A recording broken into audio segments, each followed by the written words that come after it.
Back in 1988, we got one of the best horror comedies of all time, as the mind of Tim Burton brought us Beetlejuice. 36 years later, we got a sequel. Finally, was it worth it to wait that long? As today, we are talking about 2024's Beetlejuice Beetlejuice. Let's go. Flip the switches to maximum amplification as Parker, Dan, and Angela prepare for their operation. With trivia and plot points scrawled across their walls, laughter and debate erupts as the movie's drama calls. The world may call them crazy, minds gone astray, but genius and passion and madness all dance the same way. Now the show begins to rise from its broadcast realm, and you can open your eyes as we dissect that film.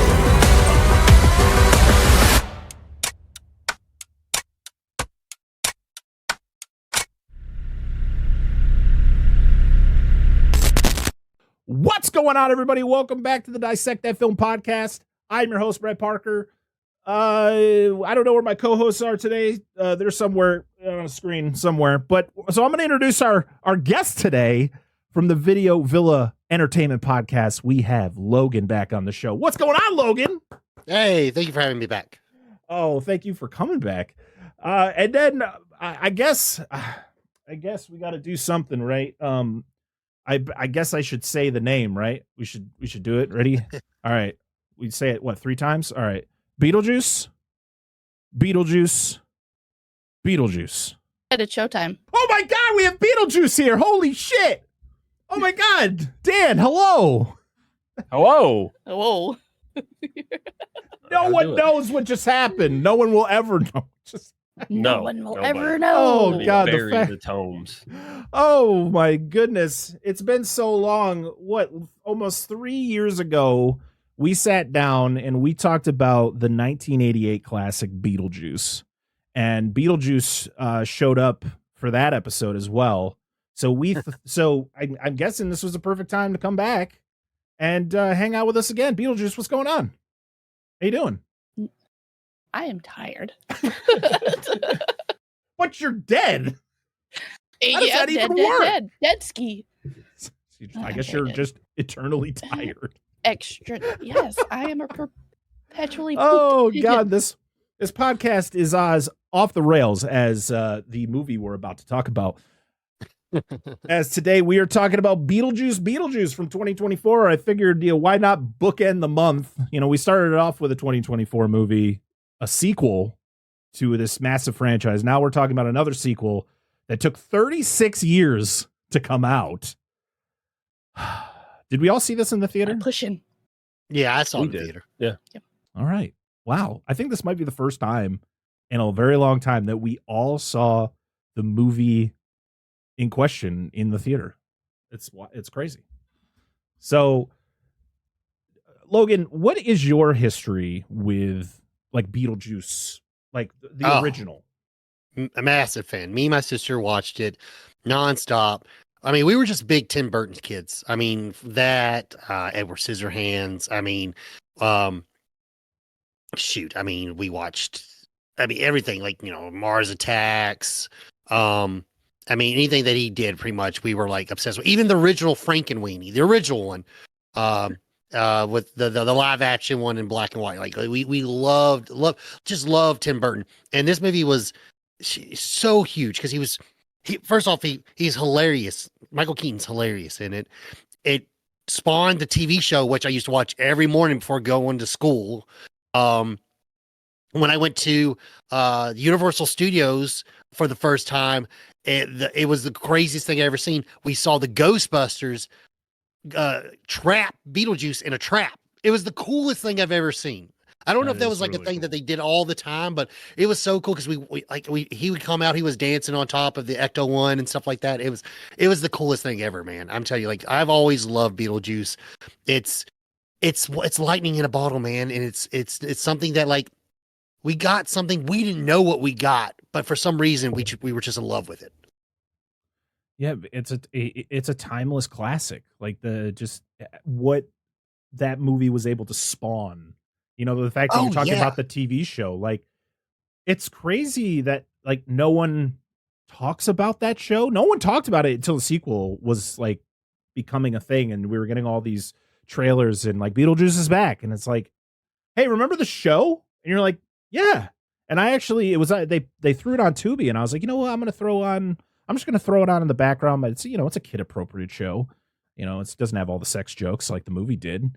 Yeah. And it had a plot that just made no sense because clearly Beetlejuice is now best friends with Lydia. exactly. And they're Yeah. off to doing their shenanigans, and it was just a good time. It just felt like a different universe, but it was still those characters that we loved from the original movie. But yeah, we talked about it, I feel, briefly in our Beetlejuice episode, the fact that they wanted to make a sequel pretty quickly after the original. They just could not get anything solid to put out there. Like there was the whole Beetlejuice Goes Hawaii and just all these wacky, sequel ideas, which I think the Beetlejuice Goes Hawaii was like the one that was like the one that almost made the finish line. Yeah. And then it just kind of sat dormant, and everybody was off doing their own thing. Tim Burton was making timeless classics through the early 90s up until almost the 2000s. Sleepy Hollow 99, Big Fish I think was like 2001, which Great was movie. kind of where Tim Burton starts to falter. Yeah, I'm not gonna lie. In my personal opinion, that's his last good movie. Was Yeah. Big Fish. Personally, that's my personal opinion. No, I think I don't even think it's just your opinion. I think that's a lot of people's opinion, is the fact that Big Fish was like the last like good Tim Burton movie, because if Tim Burton had an aesthetic, right? Mm-hmm. And I think he was trying to like his aesthetic. He just kind of was going away from it, and Yeah, I I agree. think that was his biggest issue. He was trying to do more mainstream stuff. Like I love Sweeney Todd. I think that's a Tim Burton movie that's not talked about enough, because I don't know because it's a musical, because of Johnny Depp. I don't know what the reasoning is behind that, but I love Sweeney Todd. And That's still a Tim Burton movie though. Like, Yes. that is his that Yes. has his aesthetic. The thing is, after those, like, yes, and I think that came after Big Fish. So you're right there. So that was like probably his 06, last 07 good or movie. something like that. Yeah. Yeah, that was probably his last good movie. But I it's almost like you can see as technology progresses, his movies get shittier and shittier. Yeah, And because he's it's- embracing the technology, and And it looks awful because it's not his style. Yeah. Or he's just adapting things that are like, he did was it Miss Peregrine's School for Extraordinary Children, or what? I can't remember the Yeah. exact title of that, but that wasn't terrible, but it was like, oh yeah, Tim Burton's name is attached to it, and it didn't feel like a Tim Burton movie. Like when I see when I see Edward Scissorhands, when I see Beetlejuice, even when you see Pee-wee's Big Adventure, which was his very first movie, it felt like Tim Burton. Like it was his aesthetic. And I know Dan's not a fan of Tim Burton, so like he's listening to us and looking at us with glossy eyes, like I don't give a shit about anything.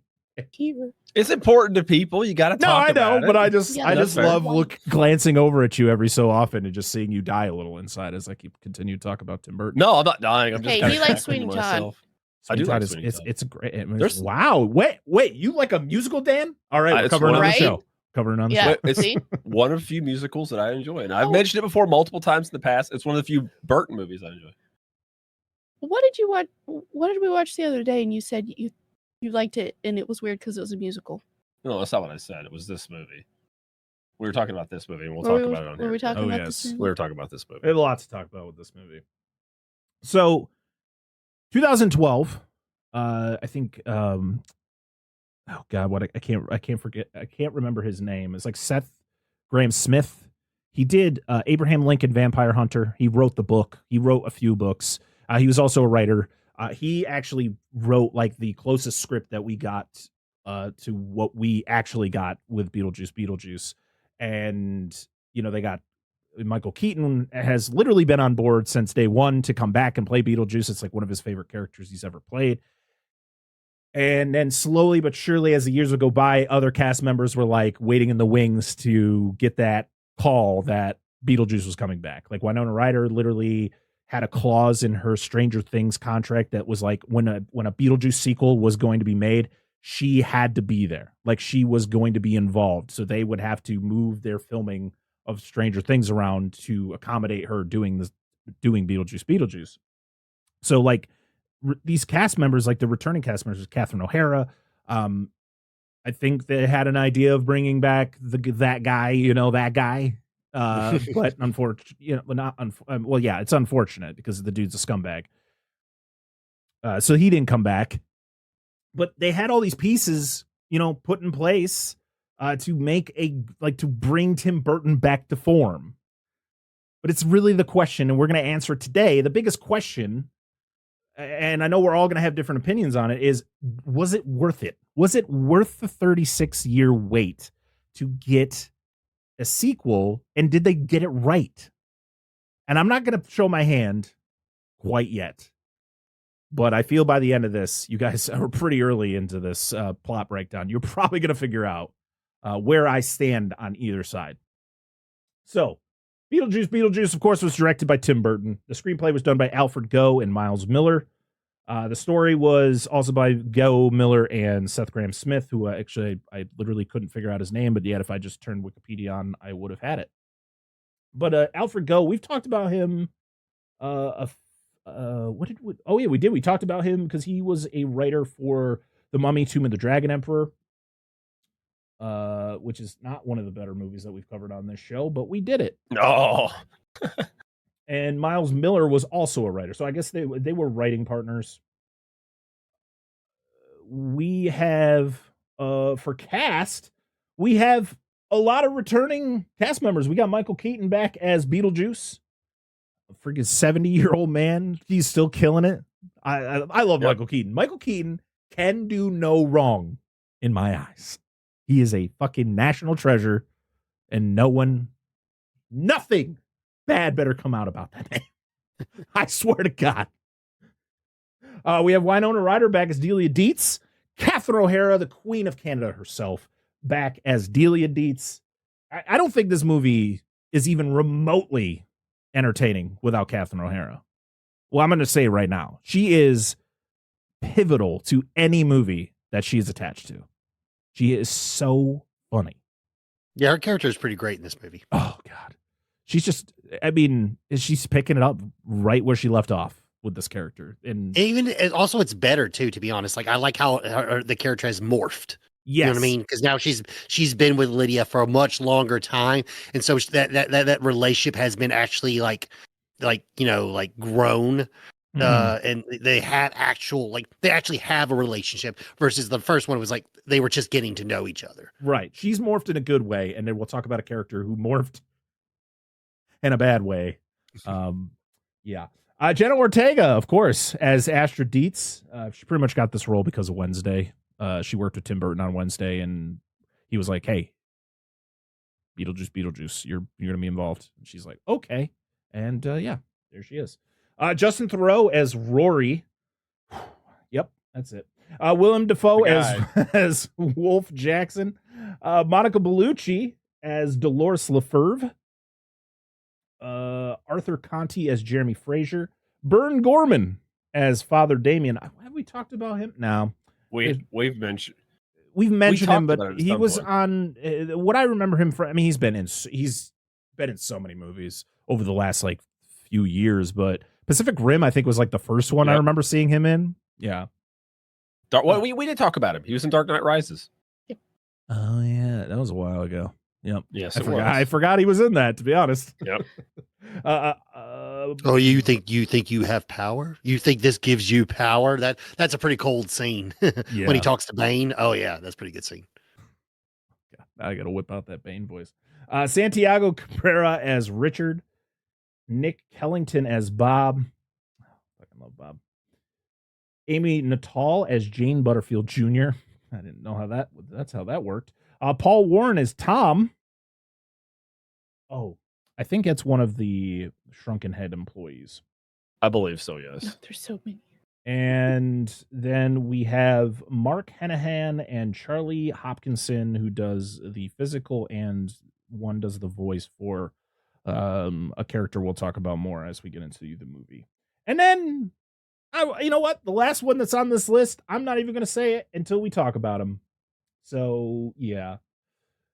It was released August 28th, 2024 in Venice, and then September 6th, 2024 in the United States. It had a runtime of 104 minutes. It had a budget between $99 and $100 million, and it made $451.9 million at the box office. So, I said it did pretty well. It did.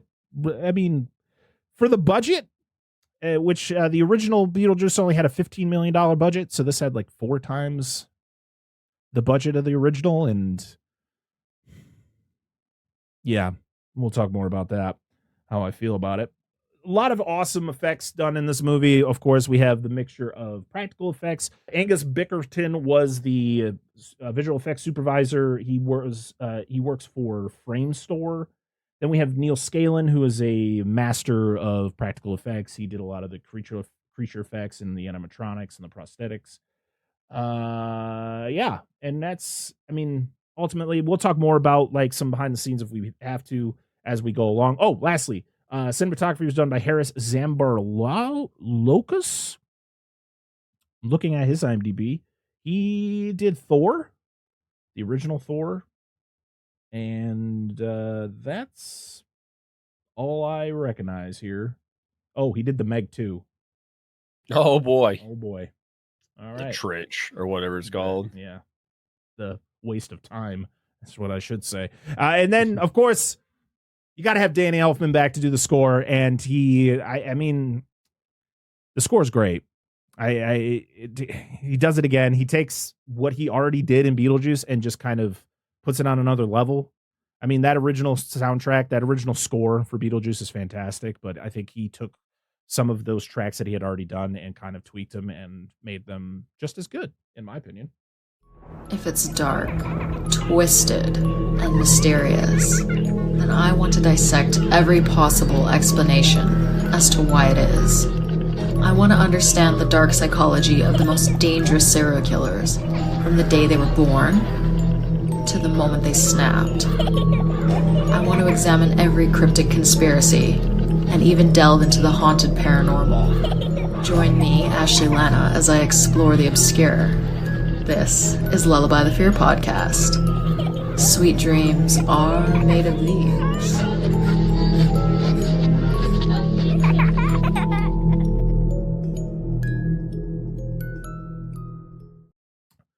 All right. Well, I think it's time to hop into the plot of Beetlejuice Beetlejuice. Are we all ready?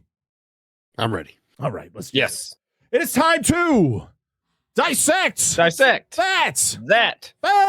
film. So the movie opens. I thought I was watching Deadpool for a second because we got some Whitney playing, like faintly in the Right. background. You hear Whitney Houston.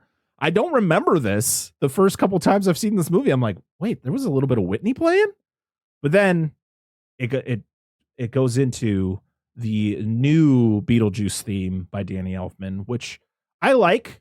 It doesn't hit as hard, and they recreate the opening scene to Beetlejuice, but it's Yes. not as smooth as the original. Like, I feel the original did such a great job at, like, when it opens, it's like a real town, right?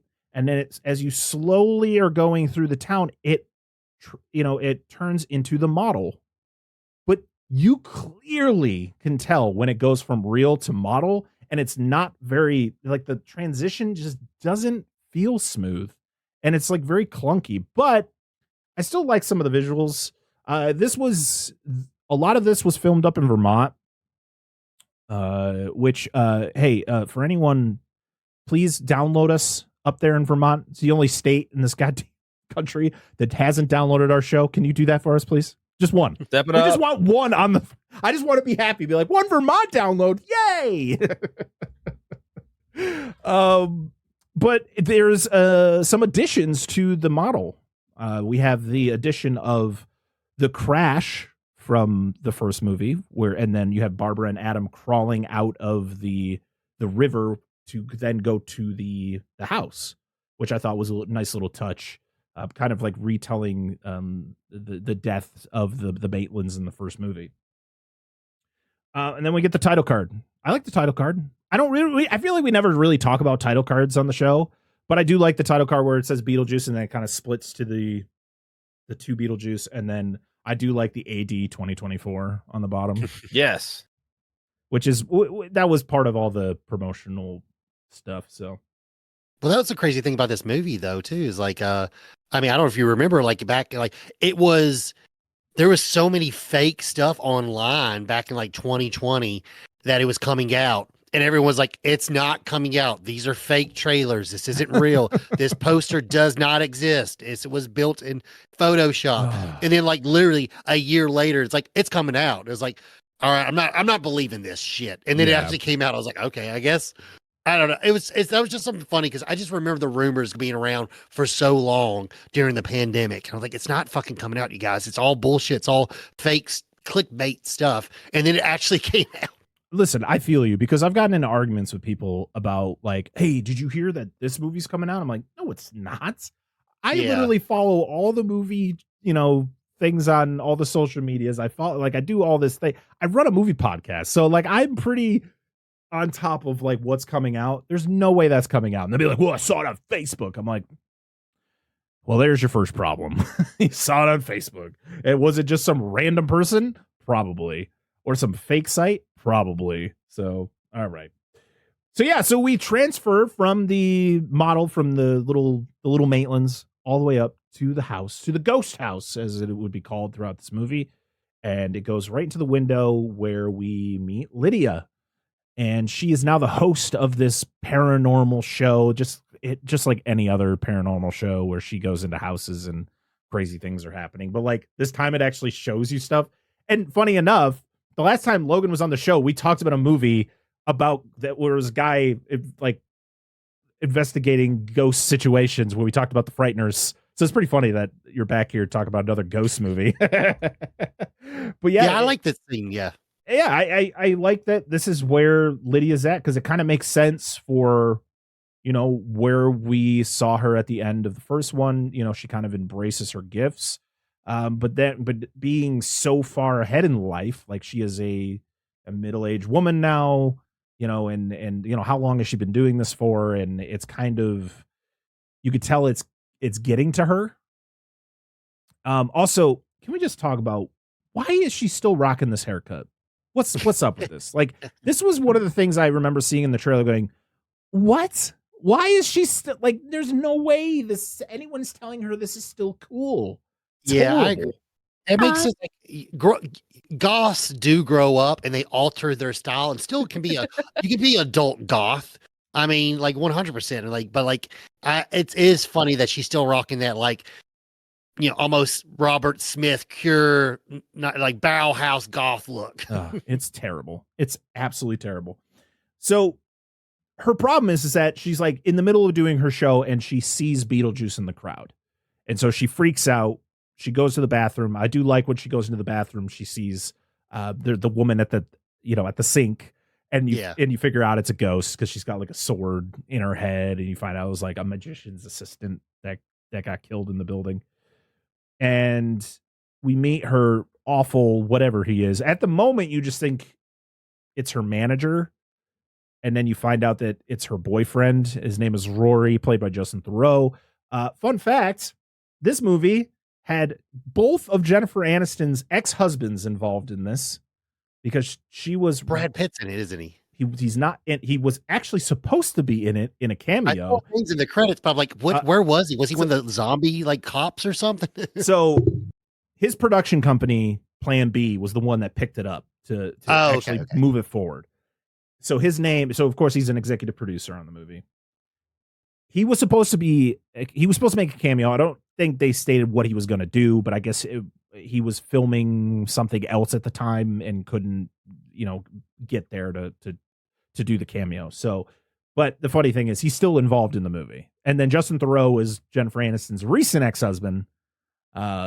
So yeah, I found that hilarious when I was watching in the theater. I was like, oh shit, no way.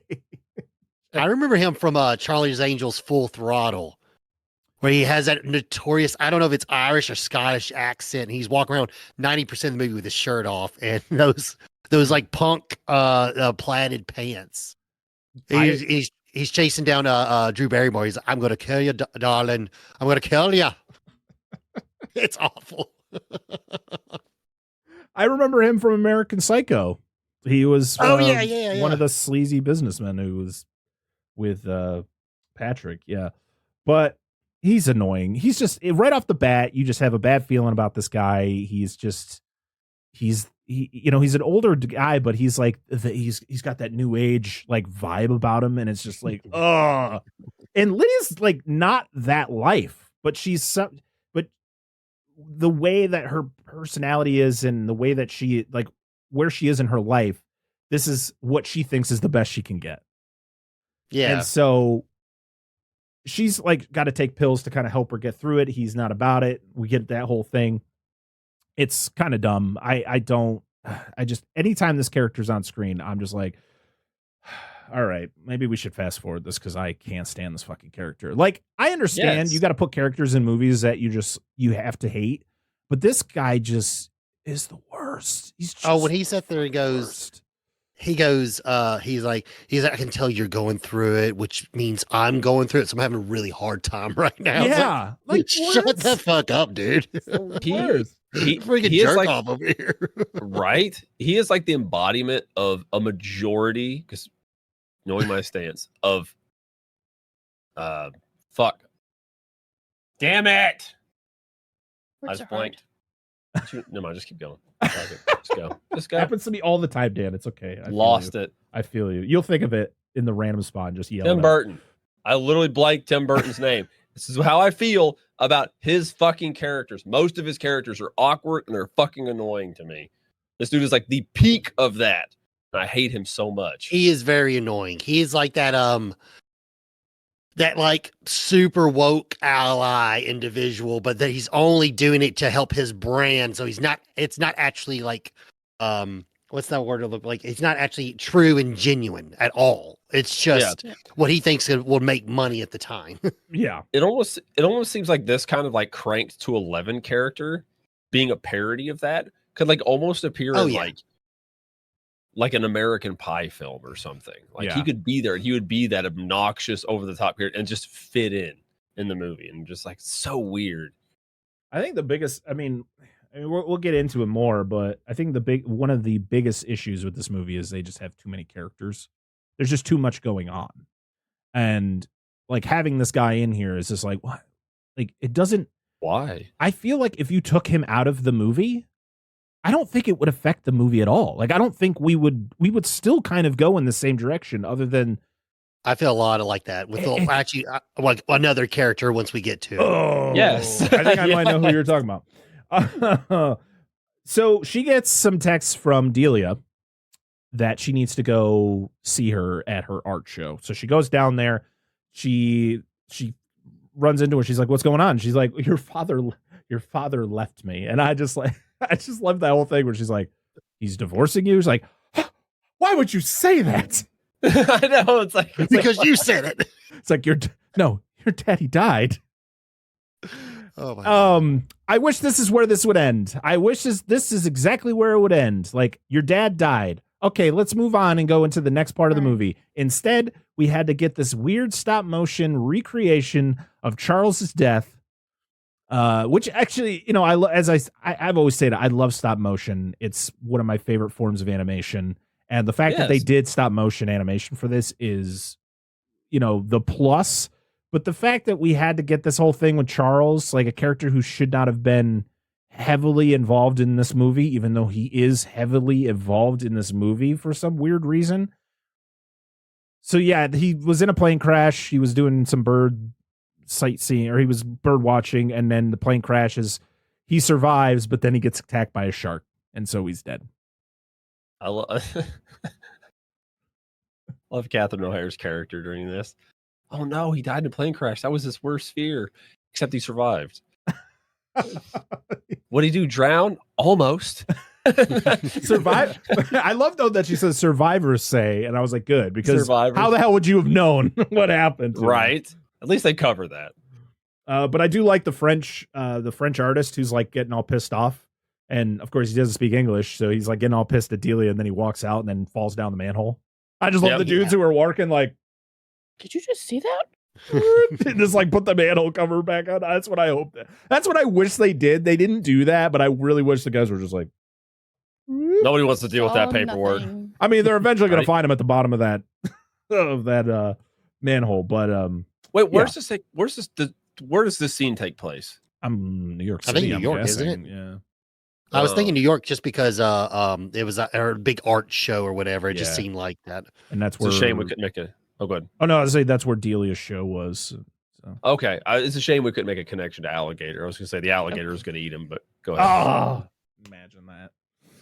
So we then see the Frenchman in that iconic hallway, and who do we see as the janitor?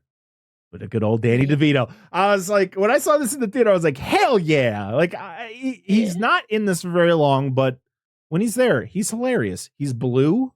He's like drooling. He's he's very penguin-like because that was the thing with the penguin. And so he goes into the janitor's closet and he starts drinking like some knockoff Drano. And you find that's kind of like your it's like the calling card of like, oh yeah, that's probably how he died, right? Like, he probably took his own life, drinking that. That's why, because this is technically like purgatory, right? Before this is like the way, like purgatory before they send you. We found out, in this movie. I mean, because that's the thing is like, in the first movie, it seemed like almost the beyond was you being a ghost. Like it almost seemed like that was the norm, that people will become ghosts and you live in your house.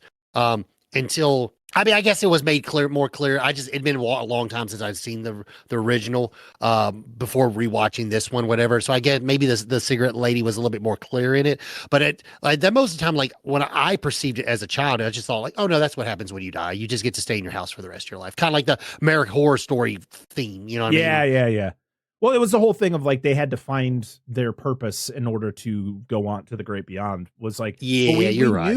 We knew in the first Beetlejuice that all the people that worked in this, world were all people who took their own lives. That's why they were stuck here. That's why they worked there. So like the woman, the Miss Argentina who slit her wrists, and then all the guys who were, swinging around on the noose, and and then like Danny DeVito, he clearly took his own life by drinking the Drano and all that stuff. So like all the people who work here can't go on because they took their own life. And this the whole thing of like, when you do that, you don't go to hell or heaven. So you're like sitting there in the middle. Which kind of sucks because Tim Burton fucks that up with their dad. Because he just died in a freak accident. Yeah. And he's like working there. So it was like, okay, well, your own continuity just kind of got thrown out the window, but sure. Maybe it's people with like grief or remorse left after they die or something too. Yeah, that's true. Maybe you have that choice. Because there's a couple others that you see that I don't think they took their own lives. I think it was just a freak accident. Yeah, absolutely. There's a couple characters like this. There's even one that was big character coming up here in just a minute that didn't take their own life. Technically. Yeah. I don't know the rules, I guess. I was trying to make it make sense, and now you're talking about all this, and I'm like, it don't make sense anymore. I think, I really, to be honest, it's just one of those things is like, it just seemed like this was a scene like in a writing room, like scream out any idea is a good idea. Scream it out. Yeah. We'll put it in the movie. And he just wrote everything. It's like, Tim, you don't have to write everything everyone yells out. Yes, I do. Too late. It's already there. I already sent it out. They're already filming it. Anyways. We got to pad it out. So he's listening to Margaritaville, which I appreciate. I was like, all right, let's listen to some good tunes. He's got the floor scrubber, and he goes into this one room and he hits a puddle, and it shocks him. Well, he is not operating this. Well, it's also not touching the ground. It's like in the air. He's literally got this on, and he's pushing it forward like he's cleaning the floor. They don't do this. This is an orbital machine. They rotate back and forth. I use this equipment occasionally. I know what it does. So you're supposed to oscillate it back and forth and make you go forward. You do not just push it forward. It's not rotating or anything. Isn't it like a floor buffer? Isn't that what it is? Buffer. Yeah. Yes. Yeah, because there's an episode of Friends where Monica tries to like redo her apartment and then she gets like twisted up in it because she just spins around in a circle. If you do not operate, the first time I ever used a floor buffer or orbital, they do not, because I'm used to using a different, they look similar. People think they're floor buffers, not the same thing. I can go forward. These machines don't. If you are not careful, I've slammed them into walls. Like the first time I've used them, just boom, as hard as you can. Again, just something I noticed, part of my profession. I'm not going to drink Drano. So everybody chill the fuck out. Please don't. If you need to talk, I'm here. But yeah, he hits this puddle in the middle of the floor and it shocks him, and then it sends like these electric shocks all through the room, and it hits these boxes that then tip over, and then it's a body that starts putting itself back together with, is it the Bee Gees?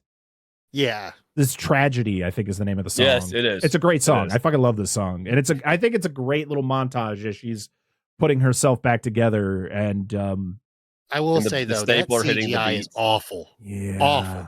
Awful CGI. I mean, I don't know if it's so bad. And it's not like the focus is on it too long. I don't know. Like, it's just, I don't know if it's like they didn't want to go too realistic to mess with the PG-13 rating or something. But I mean, it was so bad. I would rather just see me cut to, like stop motion claymation and moving across. Like, I would just like, I don't know. That'd be cool. It's just when I rewatched this, now I don't think I thought this when I saw it in the theater, but the rewatch, I was like, God, this really is bad.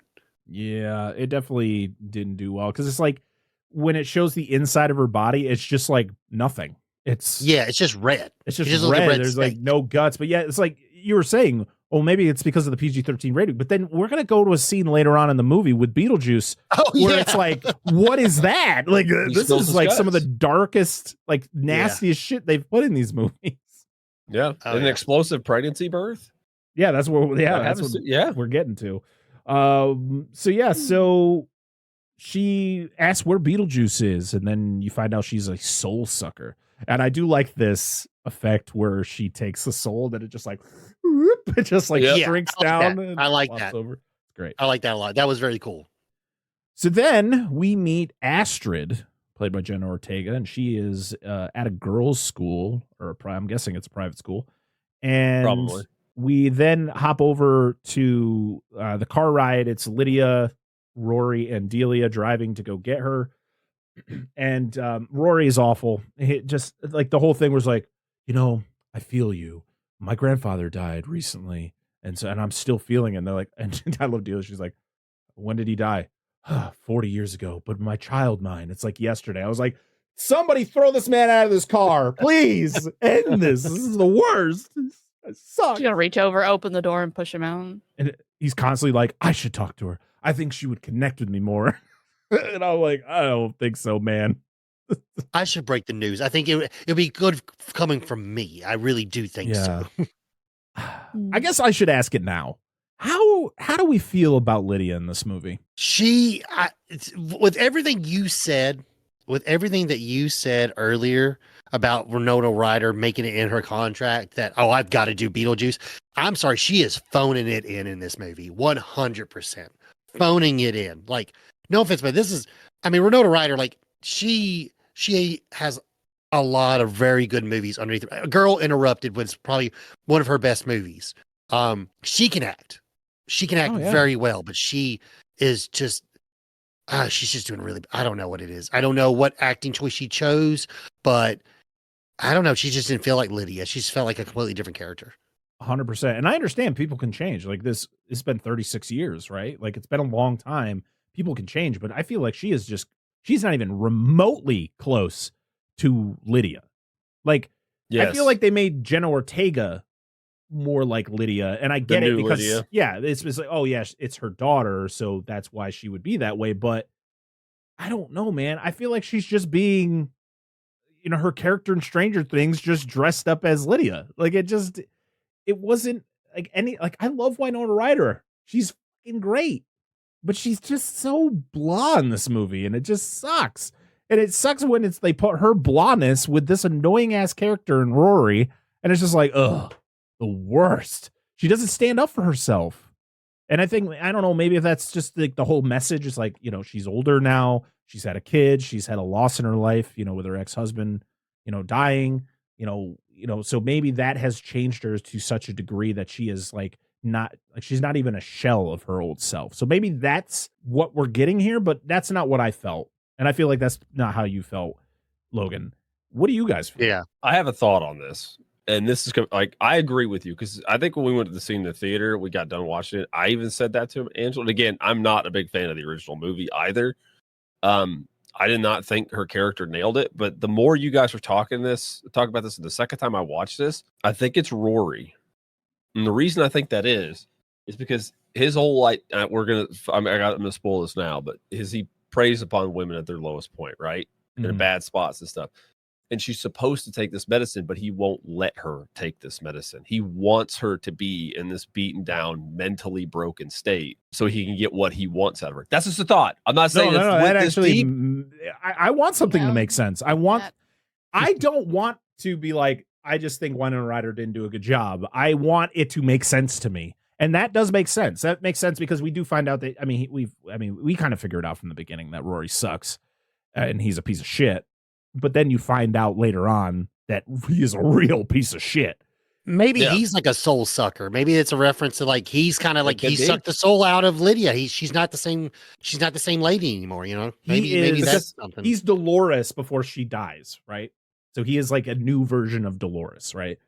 A modern version. But I will say, because there's some great scenes between her and Catherine O'Hara later, like. Mm-hmm. Specifically when it's like she's doing the breathing exercise.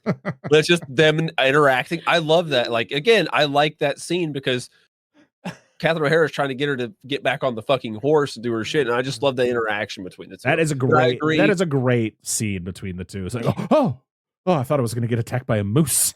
yes. And I agree with Logan because there's a lot of scenes in here and you're like, she's seen just not act like the character you think she would at this point in her life.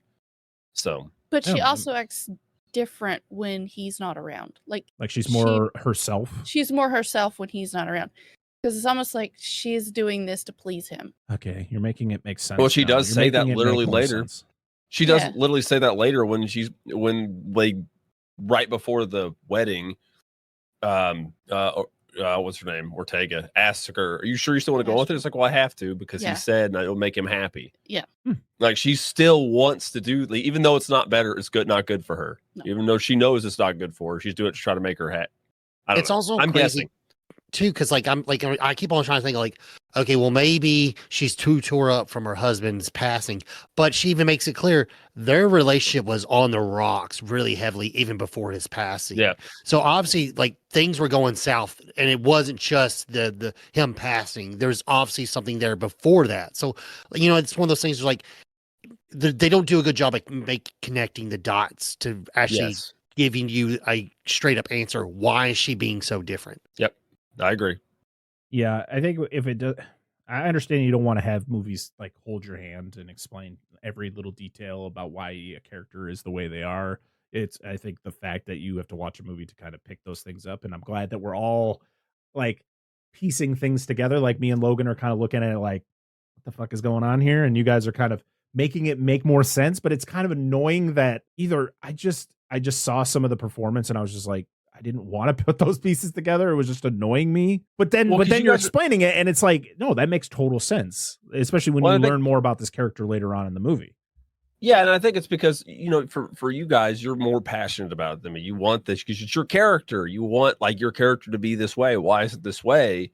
And like for me, I'm just kind of like, I'm just seeing this like tertiary stuff because I'm just here. Like I can just like, oh, this is probably why. I don't know. Maybe I look at it different than you guys do is all I'm saying. But I hope that's the reason, because at least it's an explanation. They did a shitty job, like everybody said here, explaining it in the movie. But it's like the breadcrumbs are there. Yeah, exactly. Yeah, well, because that's the thing is like, because you can also even, and this will be the last thing I say, but like, you can also be like, okay, well, is she acting like this because Lydia is mad at, not Lydia, but Astrid's mad at her because she won't communicate with her father? Like, is that the turning point? Like, what was the turning point to get or is it multiple things? Like, it would be just nice if there was just a clear answer. It's like, was it? Okay, it's not the death of her husband because X, Y, Z, or is it Rory? Is he like a soul sucker? Is he like screwing her up mentally, or is it her fucked up relationship with Astrid? You know what I mean? Yeah. Maybe. I don't know. Which is something else I think we'll talk about a little bit more in depth as we get there. But the relationship between Lydia and Astrid is kind of annoying, and why it's such why there's so much turmoil. And I'm just like, okay, I think just one person is being just annoying about this whole situation. But we'll get there. So they get to her school, and Delia tells Astrid that Charles is dead in the only way that she can, and that is just yelling outside of her window. Yeah. Stop pestering your mother and answer her text messages. Your grandfather, my wonderful husband Charles, is dead. It's so good. And then they're outside. They're sitting around her sculpture, the sculpture that in the first one she gets attacked by twice. Yep. But it's like a bigger version of it, and you find out that the art center is named after Delia. So pretty much they say, "Oh yeah, we got to go to Vermont." Or no, what? In the movie, are they're not in Vermont. Oh no, it's Connecticut. That's Winter River, Connecticut is where they live. They got to go there, clean the house out, so it's going to be like a week or so. And and Astrid's not a huge fan of that. So you also find out that Astrid kind of doesn't believe that her mom sees ghosts. Like, she is, like, you don't fully get it until she talks to somebody later on, but she's just like, you're full of shit, pretty much. Because you find out the reason that like Astrid and her mom have such a bad relationship is because her mom doesn't see her dad. And I'm like, are we serious here? Like, this is why you and your mom have such a bad relationship, because your mom doesn't see your dad? I don't think that's how her gift works. I don't think she could just pick and choose who she sees. Like, that's not how that works. So you being mad about this is kind of annoying, but I don't know what. Yeah, I agree, because it's kind of like a good way. Okay, here's a movie that did it right. Paranorman. He sees all dead people. Yep. All dead people. All of them. Okay, all of it. So like that makes sense for like if this scenario took place in that movie. But for this scenario to take place in this movie, because it's even stated, like, even in the first one, like, that was her first time ever seeing dead people. It was just because she was more inclined based off of her being kind of like a goth. She was more perceptive and open, and that's the reason why she was able to see them. So, and she's never said she's seen people like that before. So you would think if she could always just see dead people, she would eventually saw another dead person by the time she got to be 13 or 12 or however she's supposed to be in the first one. I can totally follow that. All right. On to the next frustrating part of this movie. We get to meet Beetlejuice. And it's just very lackluster, our introduction to Beetlejuice in this movie. He is the afterlife call center manager. And all of his workers are shrunken head guys, which is great. Yep. It is great. But doesn't make sense, mind you. That makes no. I still love them all. Oh, they're all great. I agree with you. I agree with you. I agree, but it makes no sense. But why are we getting introduced to Beetlejuice like this? It's just like nothing. He's just sitting there reading a newspaper, and I feel, as I stated before, Michael Keaton is an American treasure. He's just, for one, he's from one of the greatest cities in the country, Pittsburgh, Pennsylvania, home of the Pittsburgh Steelers. Go Steelers. But he's just, I feel like they took Beetlejuice, this over the top, so much energy, just saying inappropriate things at every waking moment, and they just turned him down. They mellowed him out. And it's like, I don't think that's how that works. You're not alive. You're a dead guy. So it's not like you age. So it's not like you're getting more mature. You're Beetlejuice. Okay. And you're just kind of meh. And this introduction sucks, to be honest, in my opinion, because there's a scene later when I can't remember what character it was. If it was when Lydia finds the flyer after Astrid finds it, and she's like, don't say his name, and like tells her, and then they get mad, goes, and then you hear like maniacal laughing coming from the cemetery from Beetlejuice. I'm like, that's the introduction. That's where I want the introduction. I want we know Beetlejuice isn't like scary, but you want to kind of have like some sort of like, holy shit, like what's Beetlejuice going to do this time? But instead it's like, nope, he works at the call center, guys. He runs it. He's just a dude. He's just hanging out, reading a newspaper. And following the job rules. Yeah. Don't want to get in trouble. And we meet Bob, the best character in the movie. Bob. He's the best. Bob. One of my favorites. I do like when they're like, oh, they need me. They need me upstairs. Gotta go. So he sits in between the hot dog dude, which is definitely a nod to that chestnut guy who wins all those hot dog eating contests. And then the cat lady, which is great. And then you see her again later. She's still in the waiting room, but she got the cat gnawing on her leg, and you see the bone and stuff. Oh yeah, I love the waiting room characters. They're great. Yeah, I like the magician guy. That's like clearly it didn't work out in his favor. He didn't get out of the box, and he's completely drowned in the box. Well, my favorite is the Santa Claus that like burnt up when you see him later. I'm like, yo, is that Phoebe Cates' dad from Gremlins? Has to be. That's what I literally put in my notes. So yeah, this is when we meet Wolf Jackson. He's a former actor, played by Willem Dafoe. This guy is great. I'm sorry, Willem Dafoe is so good in this movie. And you find out he's a former actor who accidentally blew himself up with a real grenade. No one ever said. Who knew it was a real grenade? Yeah, exactly. That's so good, though. Oh, dude, he's so good. He's so charismatic. I love his assistant who just constantly brings him coffee, but he never drinks it. He just crushes it like every time. Yep.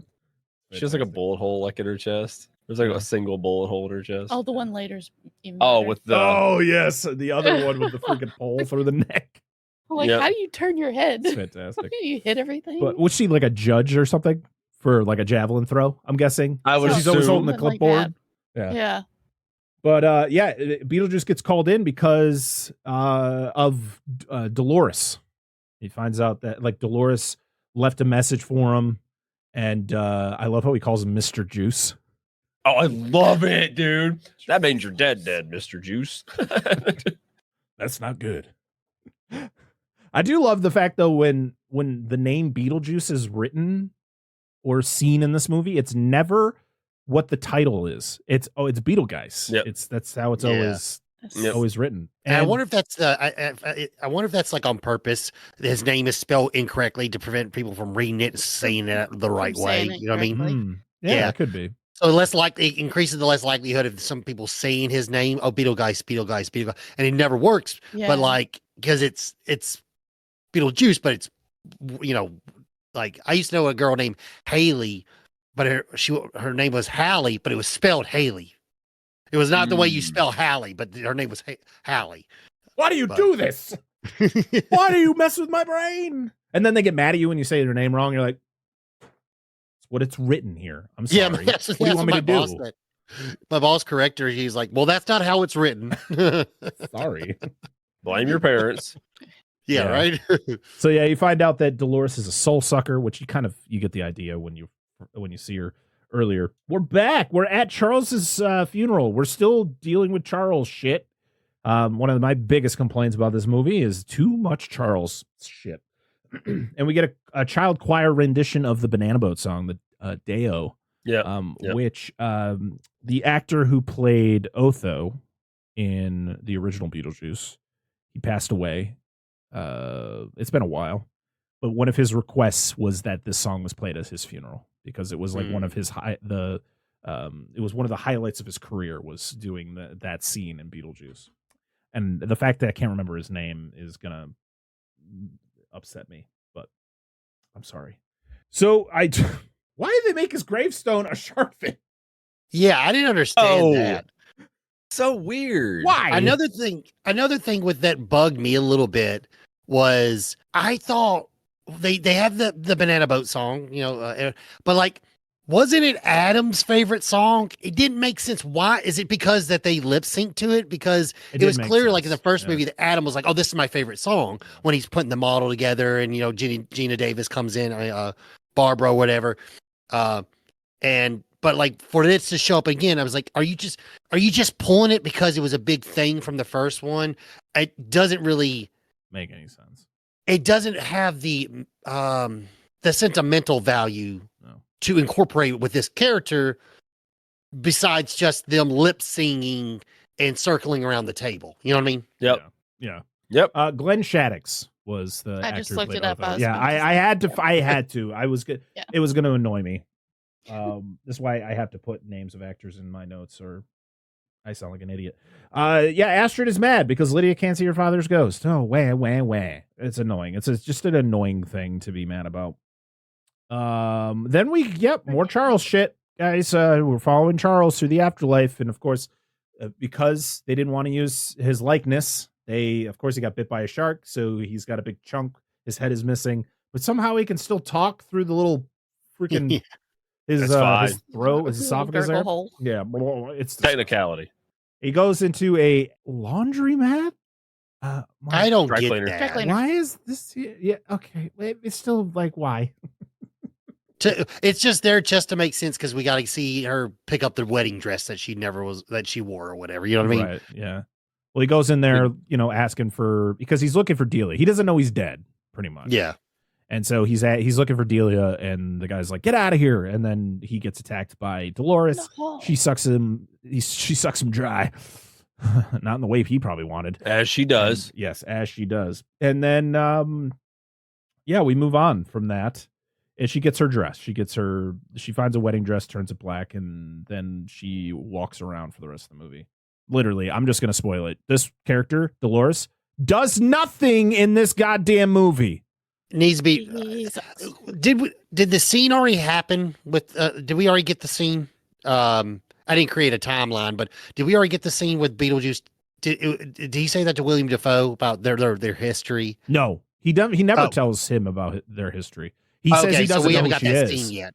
Okay, okay. Yeah, we get that with him and Renata Ryder's character. Okay, well, but yeah, no, I agree. We first find out about their relationship when he tells Bob. Yeah, oh, okay. He tells Italian. Bob about it, and then it changes into it's Italian. Italian. I thought it was Spanish, but I'm an idiot, and then it said Italian. I went, okay, I probably should fix that, or people are gonna be mad at me. I thought it was his whole Italian voice too because changes. of the Mario Bava reference later in the film. Yes. I was like, that would make sense for it to be Italian if you're gonna, quote a famous Italian horror director. Yeah, and I think, and then Monica Bellucci, isn't she Italian? I think, Belushi, yeah, definitely. Also, she is currently Tim Burton's girlfriend. Ugh, Not that She- fucking matters. There But you go. She didn't be in this movie at all, no, man. not right now, like- at all. Here's the That's- thing. Oh, go ahead. Sorry, I didn't mean to interrupt. No, you're good. Outside of one scene, like which when we get to it, I love it. It's what you guys have been alluding to. It's like I love that scene, but she didn't need to be in this movie at all. It's like the movie was an hour and a half, and he's like, I need to add like 15 minutes to this movie. And here we go. There you go. Walk around a while. Let's just include this character and pad this fucker out a bit.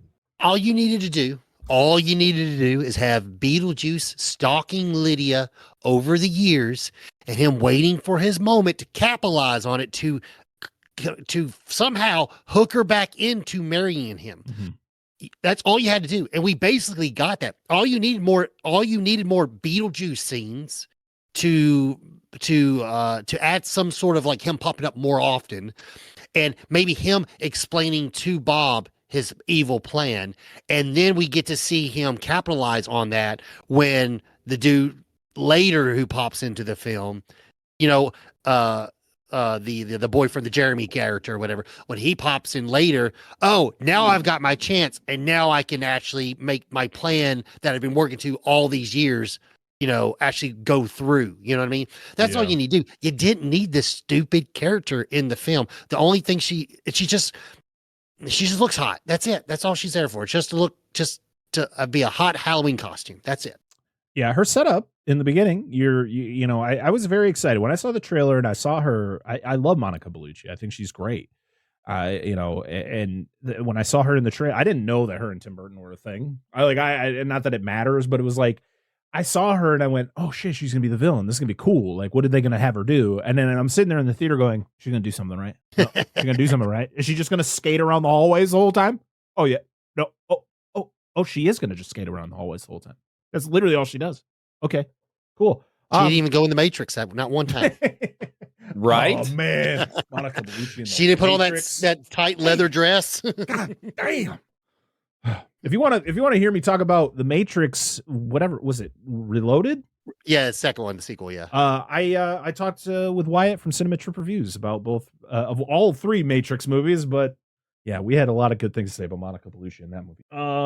So Ride your little hoverboard around. Would have made more Literally. sense. Would it have made more sense? Because obviously Beetlejuice wants Lydia. What if they just had Dolores find out about Lydia and have her antagonize her, and Beetlejuice, while Beetlejuice is trying to get with her, so Beetlejuice would have to do something about it. Then we wouldn't even have to have the character later, and it would have made her far more relevant to the plot. Unfortunately, Dan, Just saying. somebody didn't write that script, or somebody didn't improve that script, and it's unfortunate. No. Because this is what we No. got. Write a letter to So Tim Burton. we get an Italian retelling of Beetlejuice's origin, pretty much. It's so good. It's great. I was confused though when I saw it in theater. I went, "What's happening? What? Yep, it's so fucking great. What?" Voice changes and everything. That's It's great. Fucking great. I love how he changes to Italian before we even get into the flashback. He Yeah. just whips out the microphone. That is great. And so he was like a grave robber during the bubonic plague. Yep. And she, Which makes sense because he referenced that in the first one. Mhm. I Oh, lived yeah. through the bubonic plague. Yeah. I've Yep. seen the exorcism. It's so good. I can't remember how many times, but yeah. The whole montage of them meeting and getting married. I love how they like bite each other's chickens. Like they had chickens. Yeah. They bite Chicken The wedding- head The wedding Yeah. was very conventional. We both bit the heads off chickens and sacrificed a goat. and drank each Yeah. other's blood. I don't know, Drank it was each other's blood. That Then was- we had passionate, ravenous, like made love, and it's like just throwing each other around a bed. It's fantastic. My favorite line from this whole scene was, I believe I'm into some freaky shit, but even I have my limits. I was like, yes, well done. But yeah. So this is ultimately how Beetlejuice dies. He gets poisoned by Dolores, and before he dies, he chops her up. So he's the reason why she is the way she is. It's a great little origin. Like I never knew I needed to know the origin of Beetlejuice, but this was a perfect way of doing it. Like It worked out. It didn't take itself too serious, and it did a nice little twist to what you would expect, right? Adding the Yeah. Italian, adding the black and whites, and just the over the top performances by both, Michael Keaton and Monica Bellucci. I thought it was fantastic, and this is the best. Like of all the scenes with Monica Bellucci, this is the best one. Like this flashback scene, it's great. Well, there's only like The 3 more thing- scenes that she's That's in. very true. Yeah. That is very true. We're already She pretty did the much done. thing I hate, though. What? I don't know if you haven't seen them, but the TikToks where the ladies are like showing you something and they're like, Oh Oh. yes, they do the Tap tapping on the bottle. I Yeah, can't stand it. yeah, Hey, girlies, isn't Yes. she precious? yeah. And they like tap everything. Like, stop it.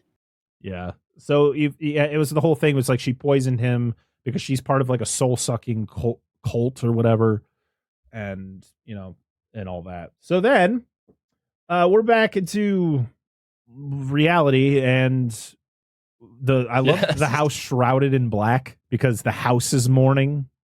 That's pretty cool. I like that. Delia's so good. And then we get this really awkward conversation between Rory and Astrid, and it's just the fucking worst. He's like trying to connect with her, but he's also trying to like be her friend, and she's just like, I know you, Yeah. Rory, you suck. Like, get the fuck away from me. We then see little Jane Butterfield grew up, and she's just like her mom. She's the real estate agent of the town. And then her name is Jane Butterfield Jr. I didn't know that was a thing for girls. And her daughter is Jane Butterfield III, by the way. Yep. Yep. Keep it alive. Hey, guys can do it. Why can't the ladies? I just didn't know that was a thing. Like, I don't know if I had ever. I think it's more of like a joke because Yeah, I really don't think I've ever met a junior that's a female. yeah.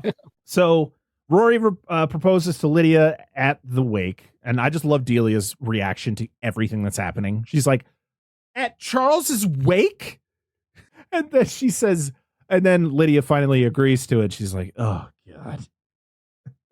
And then you have Bern Gorman there. He plays the priest, and he's always mumbling a bunch of crap about like Yep. religious jargon. Yeah. And then he's like, "Well, as long as it's between 4 p.m. and 8 p.m." Yep. Yep. Astrid's pissed off. She goes and cycles away. We get to see Miss Shannon in the school for girls. That was the school that Lydia ends up going to at the end of the first movie. Astrid's going through the town. We do get to see the Maitland's hardware, but it's not Maitland's hardware anymore. But you get to see the spot that it once was. She crashes through a fence and smokes a tree. Like, yeah, she didn't just run into this tree. Her face full on like face plants that tree, going pretty fast. She would have been knocked the fuck out. Like, and to be honest, do you think this is what caused her to see Jeremy? Maybe. It could have been. Oh, I didn't think about that. Spoiler alert, everybody. I'm just going to say right now, Jeremy, this guy we meet, he dead. Okay. Yep. And I liked him until then. Broke his neck, sucking too many dicks. I will say. What can I say? He's a user. One thing I don't like about a rewatch of this film is that character arc and that story.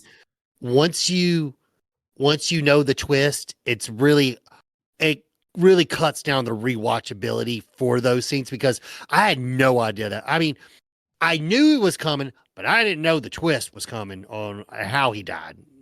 So this is my theory on the reason why the twist happens. So we're going to go all over the place. You know what? Fuck it. We're going to go a little bit off script here with this plot breakdown, which is something I usually don't like doing, but I want to do it. So we find out that Jeremy, who is dead, he's a ghost. And the whole thing is that Astrid didn't believe that her mom could see ghosts, but then she finds out that she can see ghosts, so now she believes her mom. But Jeremy only uses Astrid to get to the afterlife, steal her life, and become human again. And I feel the only reason that this plot line or this subplot was put in the movie was to get Astrid into the afterlife so she could see her dad. Because to be honest, I really wish that Jeremy was a good guy. I wish like everything happened and unfortunately he's dead. So Astrid and him could not be together.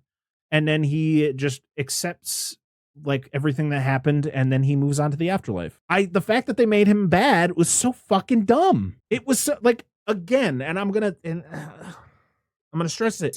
Too many fucking characters in this movie. Too many. And all you're doing is adding another one. Okay, hey, so we had a villain. We think our villain is Monica Bellucci, right? That's our villain. At least that's what we think. If we're sitting there for the first time, that's who we want. We're not expecting this random kid to later become more of a villain than the villain that we thought was going to be the villain. Yeah. Yep. Go ahead. Because he waits for her to like him. Like him. Yeah, because they spend Halloween together, and he's all like, "Oh, maybe we should kiss." And then they kiss, and then she finds, And it's the Casper moment. This is a shout out to Casper. Bill Pullman just shows up. Ass. Yep. You used her. Yep. It's such a twist that I was like, I hate this so much. Like this whole Jeremy thing was in my opinion, the worst part of this movie.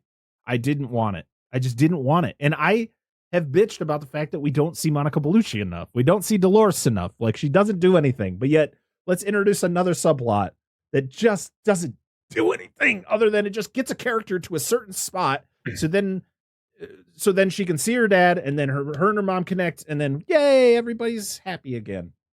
Right. Skip and hold hands and sing Kumbaya by the campfire. So Wolf Jackson, he's the best. I literally put in my notes, he's my favorite character. Him and Bob are the two best characters. I do love the fact where he's just like, I don't know. This is why it was so hard to become a cop and shit. And I love his assistant comes and she's like, you're not a cop. You're an actor. And he's like, you know what? So I keep you around. You keep me real. I was like, God, so good. It's like the best line in the movie. Bullshit. I love it. Oh man. Beetlejuice finds out that Charles is dead, and so this is where we should have been introduced to Beetlejuice. It should have been him opening up the newspaper, seeing Charles is dead. You don't see Beetlejuice. He looks at the picture of young Lydia, and then it zooms out to the cemetery where it shows his little gravestone there, and you hear the maniacal Beetlejuice laugh, and that's when we should have met Beetlejuice, not any other times before. I understand you get the whole thing where he's got to be told that Dolores is free or whatever, but this would have been a perfect introduction to Beetlejuice. But there you go. Just trying to pull us in and just giving us. I really wish I really wish we would have got to see Adam and Barbara just a little bit. I guess know they tried really hard to, but I guess well, is that when Alec Baldwin was going through his trial? Is that when I feel like that's when they were filming this? Yeah. They probably, 100%. I think it was between that and then I think originally when it was like 2016, 2017 when they originally were talking about doing a sequel and they were going to do the de-aging and they just could not get it to make sense because of, their ages. Like they're both like in their 60s now. So I don't understand that because you see these freaking these Harrison Ford in the these guys Indiana get on Jones. These guys uploading stuff on TikTok and Instagram where they have de-aged stuff on their own and they're not working for any major studio. Yeah. And it looks freaking better than, I'm going to use Romulus. It looks better than the shit we got in Romulus. We did get some shit in Romulus. I'm just saying, like, some of these people's independent lives, like video editing is better than massive studios. So I don't understand like how, I get like, it would have been nice if we could have gotten that. You could have done that. Because I do know, when Alec Baldwin was at Monster Mania last year, like the admins had to get on the Instagram chat and basically was like, all right, everyone, what's called be polite in the comments because people were saying like pretty hurtful things online. But yeah, but him and Gina Davis were supposed to be together and do. She ended up canceling, but Alec Baldwin still showed up. But yeah, that I know it sucks, but like it would have been just something nice. Maybe at the end or something in the film, just seeing them like a little shot of them like from the afterlife waving to Lydia or just something because they bring up that they were able to pass on and stuff. It would just been nice to like maybe see like they were looking after her all these years and stuff like that. That would have been just something nice. I mean, that's kind of like where you were at the end of the first movie is that Adam and Barbara are more of like her parents than her own parents. Yeah. So, and then you had like that co-parenting thing where it was like, Delia and Charles were still there, but they were able to coexist with Barbara and Adam. So, but yeah, I agree. But yeah, there's just a lot of decisions that just either shouldn't have been made for this movie or should have been made. And I think it would have been fine. It's not like we needed like a 10-minute scene with them. I think it's like a quick little thing at the end to kind of be like, all right, they're gone. This is it.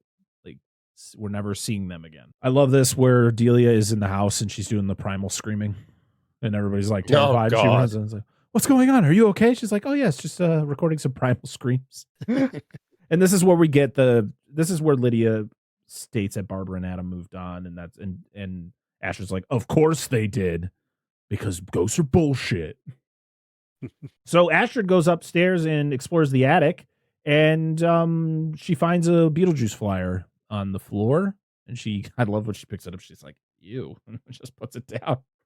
And she finds a box with her dad's name on it. And so she looks through it and she finds pictures of her parents and her as a little girl. And there was a picture of pregnant Lydia with the same goddamn haircut that she has right now. I'm like, what is this? Never changes. It's awful. It's not a phase.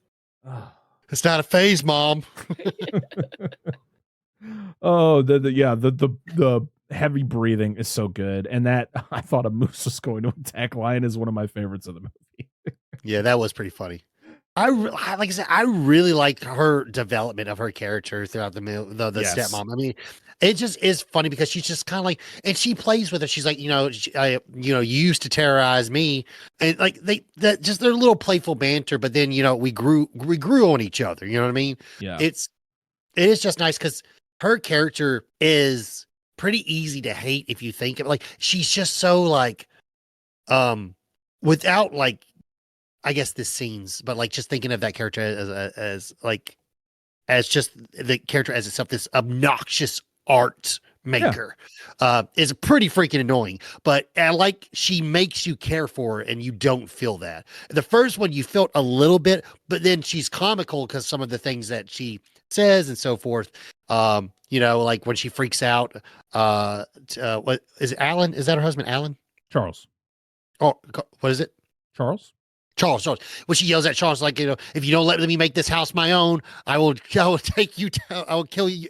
I can't remember what the quote is, but like, I'll take you down with me or whatever.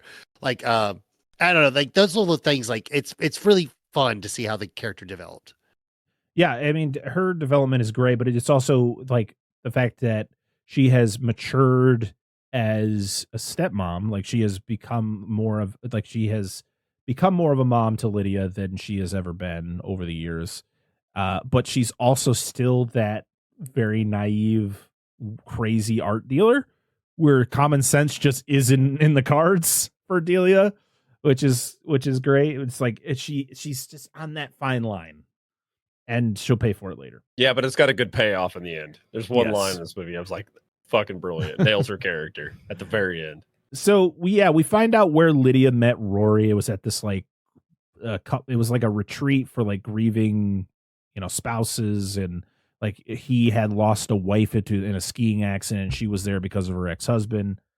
They were in the same sorrow circle. Yeah, yeah. And he just heard me. Just heard. I'm like, oh, gross. Oh, it's deep. Vomit. That deep. So Astrid goes back to see Jeremy. She goes to his room. His room's fucking awesome. I love this place. And she's looking through the vinyl, and she's like, oh, you got a lot of 90s vinyl, which is kind of a hint to his situation. And you see the handbook. And that's your immediate like, okay, all right. Because he says he got it at a yard sale. Yeah, or was it a thrift store or something? It was either a thrift store or a yard sale or something. Yeah. And I was like, hey, you don't like that's not how that works. Yeah. He pretty much, tells him about his parents. Like his dad was in an accident, so he's a couch potato, and his mom's always in the kitchen baking. You never see their faces. Stress cooking. Yep. Stress baking. Yep. Stress cooking. Yep. You Stress never see baking, their faces. yeah. And she tells him that her dad died, and she doesn't really know. Like he went on a trip in the Amazon, and he like disappeared, and it was kind of like a freak accident. And he's like, hey, you should come back for Halloween. We'll make it fun before Halloween's ruined for you because your mom's getting married that day. It's awful. Fucking Rory, you suck. This is when Lydia goes back upstairs because she's still seeing Beetlejuice. Like she's still seeing glimpses of him, and she goes upstairs and she's like, leave me alone. Like I want you out of my life.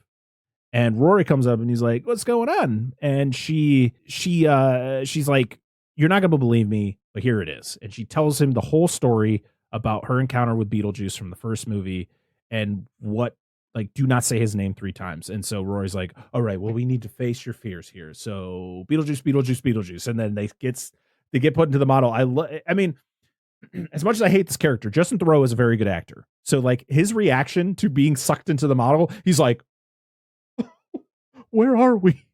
We're in the model. This next scene, even though it was in the trailer, still love every minute of it. Where they go in there and it's like a couples therapy session with Beetlejuice, and he's all dressed up in like a sweater and some khakis. His sign says, "Have problems? So do I," or something like that. I do too. Oh, it's so great. They go in there. He's like, oh, we all gotta just spill our guts. He's like, oh, you don't want to? All right. And he just does it. And this is where you get some like pretty gnarly like scenery in this, where it's just like his guts get pooled all everywhere. And then he's like, oh, my baby's coming. And she gets pregnant. And then freaking this baby juice just shoots out of her. Baby juice. That's what baby it is. Juice. It's baby juice, baby. I know. I love it. It's just crawling I around. need It's one. so good. It's just like it crawls up to Rory and he's like, and it turns around, comes back, and then just starts gnawing on Lydia's leg. He's like, oh, leg man, just like his dad.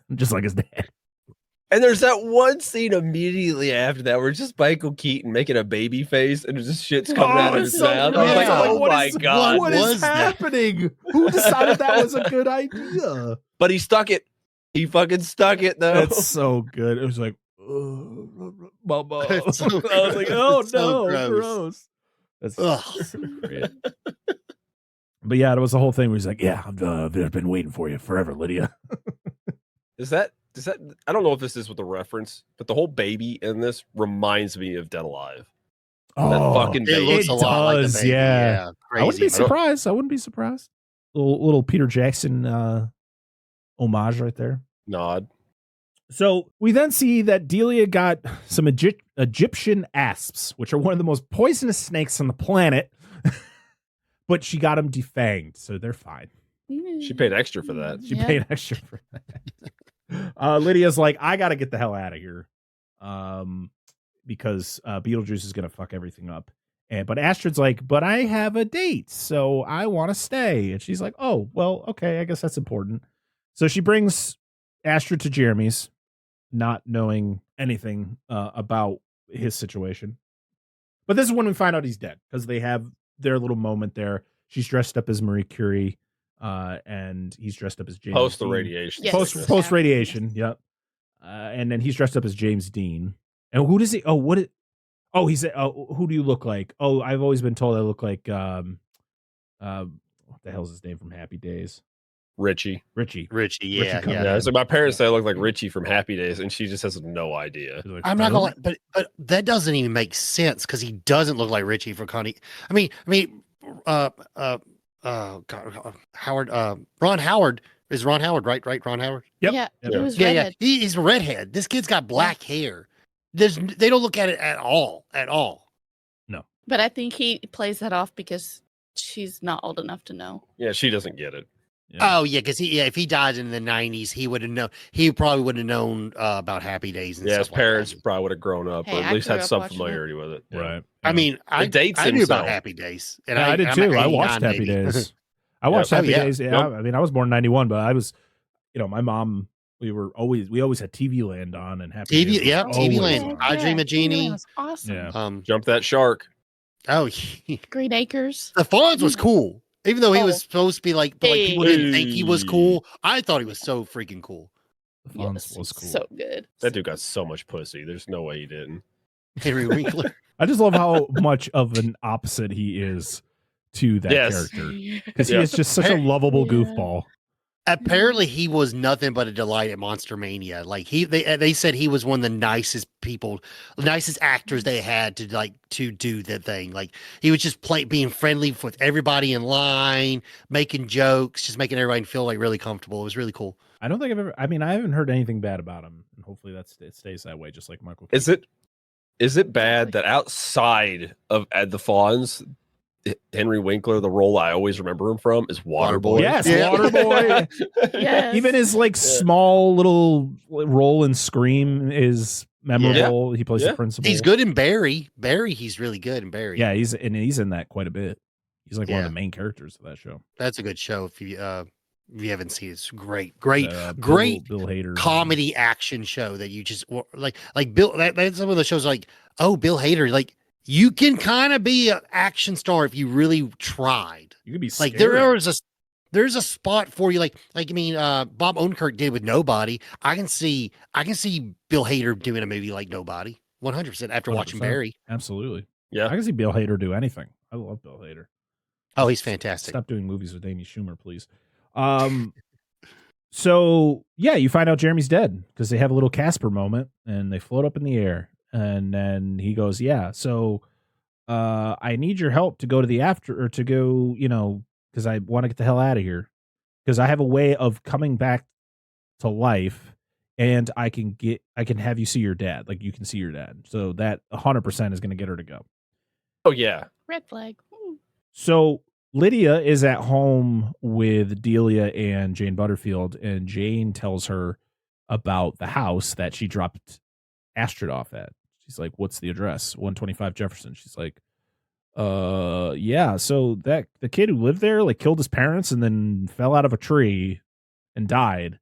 And she's like, oh shit. And so she's out of there. And she shows up to the house, and this is when you see his parents.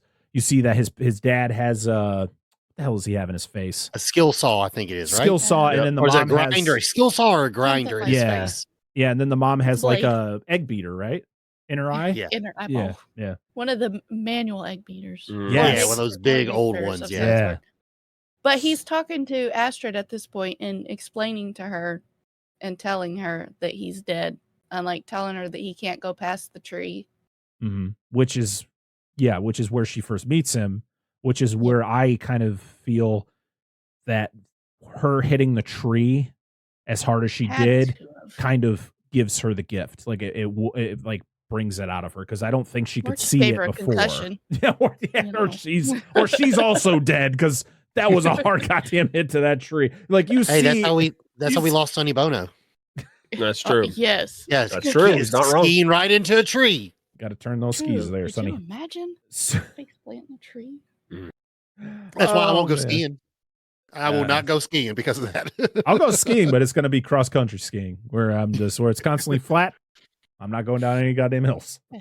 Yeah. No thanks. Rock and roll. So as soon as Lydia shows up, Jeremy and Astrid are already through the doorway. We get the whole thing where they have to draw the door. They knock 3 times. It opens the door just like we saw. So this is where I had in my notes. Phoebe Cates' dad from Gremlins is in the waiting room. Yes. Burnt up Santa Claus. The cat lady's still there. There's a guy who got bitten in half by a shark. Yes. And Charles actually sits next to Yeah. him. And he's like, yes. Because half of his body's on one side of him and half of his body's on the other side. That's so good. And then Great. there's a new waiting lady though. It's not Miss Yeah. Argentina, but it's another woman who's got green skin. So did she die the same way? Like She looked like she works at one of those those hot dog Yeah. hot dog worked at the mall, wheelie. She worked at the wheel like a Sonic, like an old school Sonic where they Oh, run okay, the okay. rollerblades. That's what I'm guessing. But yeah, that makes sense. Or Oh. she's a hot dog vendor. She probably is. They got to go to immigration, which is, I guess, how they get to the Soul Train, which Yep. is legit the Soul Train. We literally get the theme That- and dancing. Yeah. I don't know why. Like, It's a joke. It It goes too doesn't far. make sense. It does because not everyone on the Soul Train ought to be from the 70s. Like it doesn't. It's funny for the joke, but like it would be funny if you had a couple of people like the conductor being like that. But then once people show up, they just become possessed and they have to like dance and they dance into the Soul Train, but still wearing their clothes they died in versus looking like Yes. everyone's from the Soul Train from Yeah. 1976 or something like that. You know what I mean? It just, I'm sorry, but it does not make any sense. It's No. a funny It's their joke, job. but it doesn't make sense. It's their job to get on the train, and before it leaves, they just go off of it. They have to have the 70s entourage the whole time. That's their purgatory. It makes This is people what wanna bell dance bottoms do the to you. train. you were part of Soul That's how they Train. get on there. This is your Yeah. hell now. We Yes. always They have have to to re- dance for eternity. Yep. Oh. Repeat on a daily basis. Delia goes to the cemetery to meet with Charles. She talks to him, and then she takes out the asps, and the asp bite her, and she did. Yep. And we're back at the house, and Rory is handing out fruit instead of candy. I love Delia He earlier. deserves to die. I love Delia earlier, though, where she's like, Lydia's like, where's Rory? Oh, he went to the grocery store to exchange my candy for fruit. Only he can suck the life out of Halloween. Yeah. See, there you go. He's a soul He's sucker. a Yeah, soul he sucker. is. There He you go. literally is. He's a modern version of it. So yeah, he's, I was just waiting for these kids to be like, fuck, this guy sucks. But I do love the fact where a little bit later where he hears something upstairs and he like, take one each honor system. And he's like, yo, okay, asshole. As they like take the whole thing away. It'd be funny if they ran off with it and they threw it back. It's only goddamn vegetables and fruit. Fucking raisins. Blonde raisins. Ooh. So Lydia, has to call Beetlejuice as a last resort. And their meeting here is great. Like I said, Michael Keaton doesn't feel like the Beetlejuice from the first movie, but he still has his good moments. And this is a great scene of like him going through the like him being a great actor. Because you have, the whole thing was like, I'm going to make you so happy. And like the way he goes from his normal, like the Beetlejuice voice to like Michael Keaton's voice. And then kind of like going through like these different things. It's so good. We did miss one thing. It was earlier, and it's another one of my scenes that I really like, is where he's singing But I'll Be Waiting for You. Oh, That one excerpt from it. because she says home, home, home. Yeah, it's after the whole Oh, yes. those I did couples like therapy. The little It's fucking Beetlejuice in great. the cemetery. Yes. All he needs to do is hold the boombox over his head. It's really good. I was Basically, like, well done. I just after watching that, I literally am transported back to being in my dentist waiting room, waiting for my teeth cleaning. Yep. You're like, God, not the song again. But then all of a sudden, Michael Bolton's going to come on. How am I supposed to live without you? Yep. Yes. Oh my God! So Love it. So Lydia, in order to get Beetlejuice to help her get Astrid back, she has to sign a contract to marry Beetlejuice. It's the whole thing that we dealt with in the first one, and then they force awaken us. Yes, they sure do. Somehow the Emperor returned. Oh, no, that's the later one. I'm sorry. That's the later one. I am having a That's how I got stroke. you to marry me. Yep, that's how she got me. She gassed me. I Sign this forced you to paperwork. sign What? a contract. She stabbed you in the hand and made you write with your own blood. Yeah. Is this my chloroform to you? Yeah.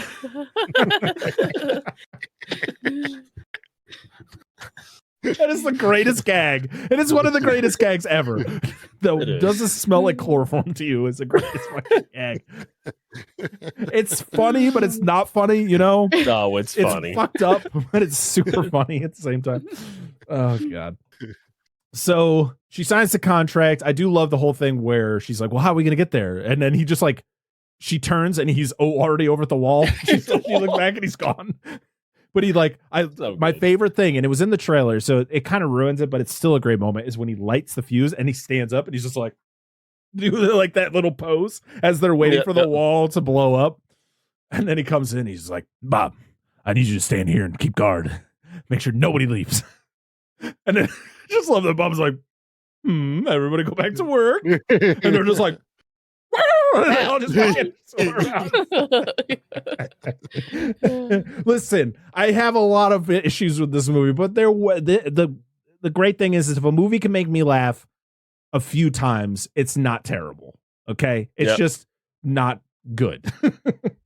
I just love watching them run. Oh, because you can tell they're way taller than their person, and they're just like. Well, that's the thing. There's actually, if you watch it on Max, they have a couple behind the scenes videos you can watch, and one of them is like Bob and all of the little shrunken head guys and what they would do. And one of it's literally just somebody in an oversized costume. The shoulders are about like 6 to 8 inches above their shoulders, and then they put the head on. And literally, they can't see. They're blind. Yeah, so they're like running. Yeah, so literally, they had to like, it was literally like a, somebody on the production like on the stairs, and they all had to line up on the top of the stairs, and they'd go action, and then just them running down the stairs, hoping one doesn't fall. Oh, nobody fell. They didn't show them falling. That was so fun. Sweet. Their head just God, rolls down the that hill. was so good. They just lose their head. Oh Lord. So, so Wolf Jackson gets the alert that there's a flesh bag there's a flesh bag in here. So he's like, gotta call the ghoul squad. And it's just a bunch of dead cops. Yep. Yes. And he's giving him a speech that's on a cue card. Yes.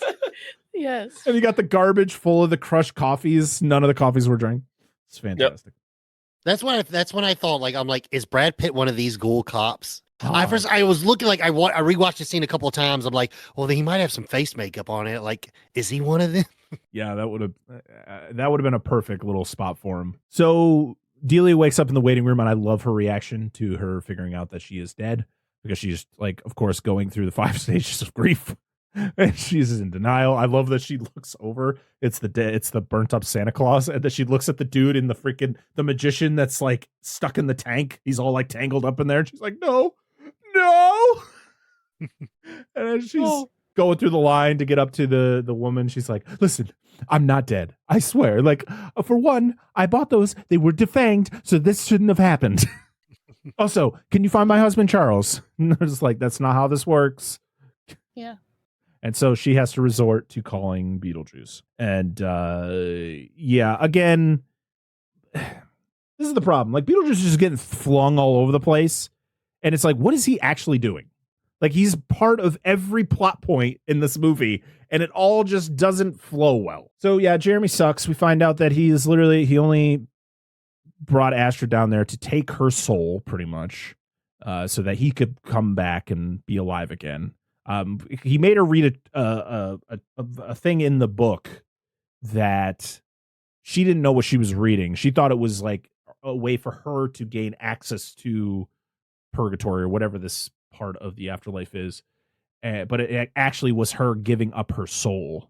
So like they take a picture of her and it's actually them taking her soul from her, which then would be transferred over to Jeremy. But as everything is going on, she sees her dad. She's getting dragged away by two old Russian guards from like Rasputin times. Look like Cossacks. Yeah, they're just dragging her out. I love how they're like frozen. They're like, they must have died like in the Siberian fucking wilderness. To be. So yeah, her dad's there. I love his little thing. You find out that he fell into the river and got eaten by piranhas. Normal. Yep. Normal thing. I'm not gonna lie. Moving. I thought they were gonna for some reason when I watched the movie, I thought at the end of the movie we were gonna find out her dad wasn't dead and they were gonna sequel bait us into a third film. That's what I thought. And then I'd be like, oh, because then we would get the Beetlejuice in Hawaii kind of thing with them like going to like the Amazon or something like that to find him, whatever. Yeah. I thought that's what we were going to get. I'm like, oh, okay, I guess he is dead. Yeah. And I'm glad because I don't know if I want a third one. I think we're done. Please, for my sake. So yeah, Astrid's getting dragged to the Soul Train. She's going to be sent to the great beyond. But her mom is able to grab her, but then they escape and we get to see the sandworm. It's back and it looks slightly different. Like it looks, I don't know. From what I saw, it was still stop motion, but it also didn't feel like stop motion. It felt like they did stop motion and then they layered it with CGI and it didn't look as good as the one from the first one, which is unfortunate. It still looked good, but I don't know. It just didn't feel it didn't have that stop motion feel to it. It just felt too clean, you know? But Astrid's dad saves them. We get the whole little happy thing. It's like, oh, you guys have to work together. You guys got to be a family. Like, you know, I believe in you guys and blah, blah. And then that's it. That's all we get of that. Power of friendship. Yeah, literally. That's all we get. I do love Wolf Jackson interrogating Bob.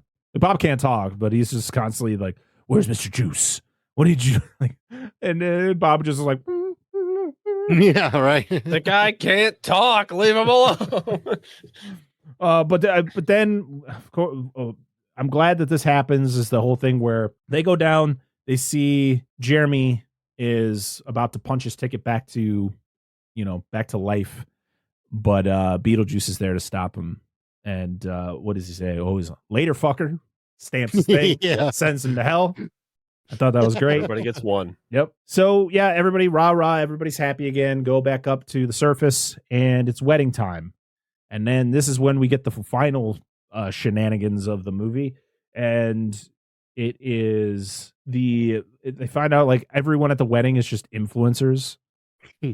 Like no one, it's none of her family. Then but then Beetlejuice and Delia rep the brand. Yeah. And Lydia what is it? No one less than 5 million followers, or no one more than 5 million followers. Yeah. And she's like, oh, well, where's Delia? And then Beetlejuice shows up. He's like, right here. And then that's kind of where you figure out that, well, we know that she's dead, but Lydia doesn't know that she's dead yet. So Beetlejuice then injects Rory with truth serum, which then you find out the real truth behind Rory's sleaziness. And that is, he never had a dead spouse. He went to these places to pick up vulnerable women, to take advantage of them, pretty much. And he's just a shitty ass guy. And I love, Lydia punches him across the church. And this phone sucking scene was kind of creepy. Like where Beetlejuice causes the influencers to like get sucked into their own phones, and then their phone pictures are like the weird faces that they were making as their faces were morphing. I thought that was creepy because after it all ends, you're like, are they dead? Are they all dead? Yeah. All in limbo. I mean, it is Beetlejuice. He's Social a demon, media limbo. So. But then we get our new Deo of this movie, and it goes on forever. We get a rendition of MacArthur Park from the one, the only Richard Harris, who we have talked about once before on the show, as he was the lead actor in Orca. Yes. And he's Professor Dumbledore. He is singing this version of the song. This isn't the original version, though. I think he did a cover of the song. Who sang it originally? Donna Summers. God, this song sucks, dude. Like, I will tell you straight up. Like, it's a weird one, man. I was listening to. I was reading the lyrics as it was going across in the subtitles, and I was like, "What the fuck is this song even about?" There's no real chorus. There's not like a real hooker. No, chord. Like, it just keeps going. Yeah, I and don't it know. doesn't make sense. Okay, like I know what. Why are you baking a cake and then putting it outside? What the fuck's wrong with you? I will say I like this scene, but it did go on way too long. Went on way it did go too on way too long, dude. Oh man. And also, I This didn't is know how the song, so I didn't. So I was like, Oh, I just like that. I didn't know the song at all either. the dancing, like the dancing and stuff, and then like when it gets to it like changes to, it's like dun, dun, dun, dun, like, and that's when Yeah. Wolf Jackson shows up with the Ghoul Squad, and I think it fit perfectly, but it just was like, They're all so oh my graceful. god, Dude, listen. You know how you guys feel right now? This is how I feel when I watch Deo in the original Beetlejuice. This is exactly how I feel. How you feel really? with this song, 100%. I'm like, even though I think I'll talk about it at the end of the movie. I know. Well, this you got to understand You're from my done. perspective. Nope, you're done. But yes, You're Love done. is over. yes. Yeah. They only sang this song because there were things that were vaguely reminiscent of Right, Beetlejuice. yeah. The green icing and pinstriping clothes, black and white pinstripe clothes. That's it, or pants. That's it. It's just too soft for me, man. It just didn't Didn't have that hook. Yeah. And it just went. Doesn't have it's not like tragedy. Oh, so Tragedy was that more song is banger. great, and I think it fit perfectly for that scene. If only that character did anything. Oh, did we miss talking about Dolores at all? Oh no, because she hasn't done shit in this movie. Yep. We'll get to her. So yeah, we get this whole thing. We get the dance number. You know, some of it's good, some of it's like whatever. But then Wolf and the squad show up. I love that Wolf just goes straight into the cake, like head first. Yes, into the it's cake. so It's so good. And then Dolores shows up, and you're like, "Oh shit! Big showdown at the end, right?" No, it's going to be the ending of Beetlejuice. It's literally going to be the same thing. They trick Rory into joining her, and then they both get eaten by the sandworm, and then they're both gone. And you're like, "That was it." Yep. It's that- like there the you go. ending of Underworld, where the vampire at the very end of the movie. Are you it's talking just about like, the oh, movie we're going to be covering next week? Shit. Hold that thought. Wow, hold that thought.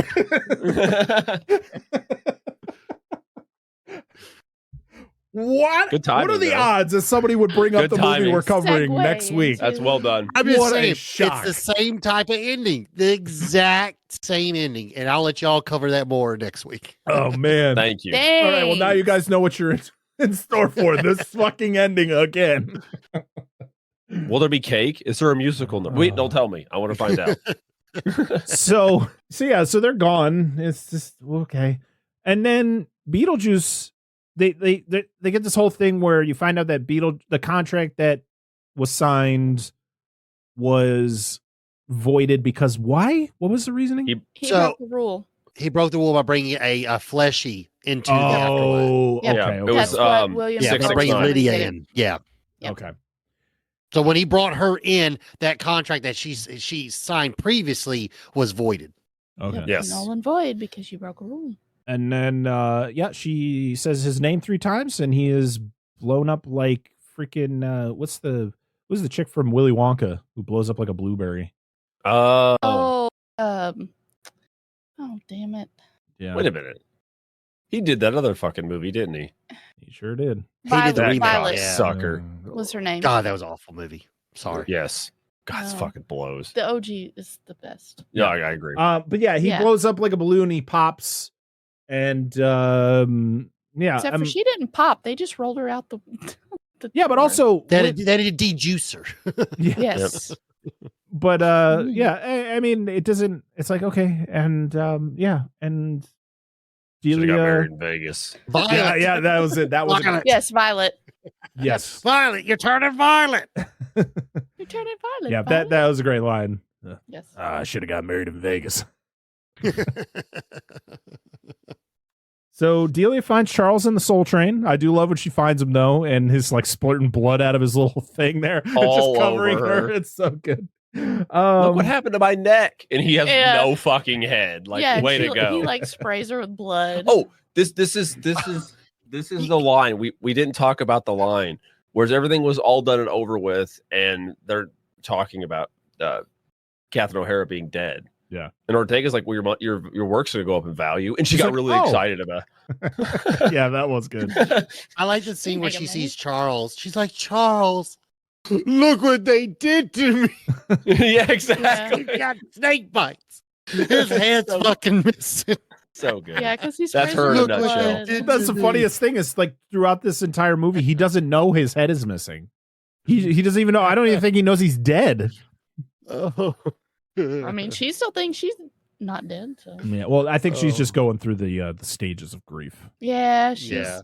she's in that denial stage. So then we get like a happy ending, or at least we think we do, where Lydia quits her show. She vacations with Astrid. They go to like Romania. Astrid sees a cute Dracula cosplayer there. And then you see the whole, it's like a little montage where she marries the guy, and then she's in this really just weird first Omen fucking delivery room where it's like this massive room. And then she gives birth to, and then she gives birth to Baby Juice. And it's so Again. fucking great. Crawls up on the ceiling, and I love when it lands on her lap and she smiles, and you're like, what? And then you find out it's actually a nightmare that Lydia's having. But then Beetlejuice is next to her, and I was like, I really wish it wasn't. She doesn't wake up from another dream and that they were actually there together. Like Beetlejuice, that would have been so good. But then she wakes up again and he's not there. But then you hear his laugh, and then it's over. And then you get another version of MacArthur Park, which is like a remix version of the original Donna Summers version of it. And that's it. That is the end of 2024's Beetlejuice Beetlejuice. All right, Paul. So I think it's time we, made a trailer. Do we have to? Like, people keep asking, so we're gonna deliver. Well, what are we supposed to do in this damn trailer? We're just gonna talk about shit we do here. We theme our months, right? Like, what do we? I mean, I know we've done stuff like musicals and animation month and creature features, all sorts of stuff, but is that what you're talking about? Yeah, it's something kind of like that. That I'm probably gonna sit there and tell people, we're on all social medias. We're on the Facebook, Instagram, Twitter, and TikTok, and it's all under Flicks and Friends podcast. Yeah, I guess so, if they're not tired of hearing that by now. Yeah. So, but yeah, that'll work. Should we press record? Yeah, let's press record right now. All right, now it's time to go around the room and share our final thoughts on the movie. Logan, what'd you think? All right. So when I first watched this movie, me and Becca went and saw it. I'm not gonna lie, I had no desire to see it. No desire at all. I'm like, I will watch it when it comes out, or I will watch it legally online. But Becca was like, well, I got his tickets to go see Beetlejuice. I'm like, oh, we're going to go see it? Okay. All right, fine. 20 minutes into the movie, I'm like sitting there, I'm nudging Becca, and I'm like, it's pretty good, isn't it? It's pretty good. I like it. I will say, like I said earlier, once you know the twist, it did go down. Like, I will say it went down a full star. So like I would give in this probably like 3 out of 5 stars for my first viewing. After literally rewatching it, it's probably more like 2 stars. I think what it was is I was just expecting it to be hot garbage, and it wasn't. And I did enjoy things from it. So I think I had like rose tinted glasses when I saw it the first time. The rewatch, I'm like, okay, yeah, this is more like 2 stars out of 5. It's not awful. I could watch it again. It's just not as enjoyable on the rewatch. But I would say I do like it, and I don't think it's as nearly as bad as I was expecting it to be. Who wants to go next? Sure, I'll do it. All right. Actually, so we went and watched this in the theaters, and when it was all said and done, I even leaned over to her and I said, I like this better than the first one. Ooh. But I'm not a fan of the first movie. You I gotta get it, understand I get it. my groundwork with Tim Burton, but I will tell you my favorite bits, even as much as I don't like them, is I loved the musical bits, even the shitty MacArthur Park one at the end, because I just don't like that fucking song. But like, I don't know, and I love his backstory. Like the Dolores thing, I could take or leave, but I loved his like Italian backstory. It was so fucking good. And there's just funny quips and lines of dialogue in here that I enjoyed. And I honestly, if I had to pick, see, I would be super controversial. So if I had to pick, I'd boot the Dolores one and keep Jeremy because I thought his at least did something in the movie. Yeah, but you gotta, and that's my problem is the fact that they didn't know which fucking lane they wanted to stay in. They should have just picked one, and that's it. We don't need to. Honest, let them get. Here's the thing: let them get married. Yeah. Just actually have a shock ending, and then do a what's called a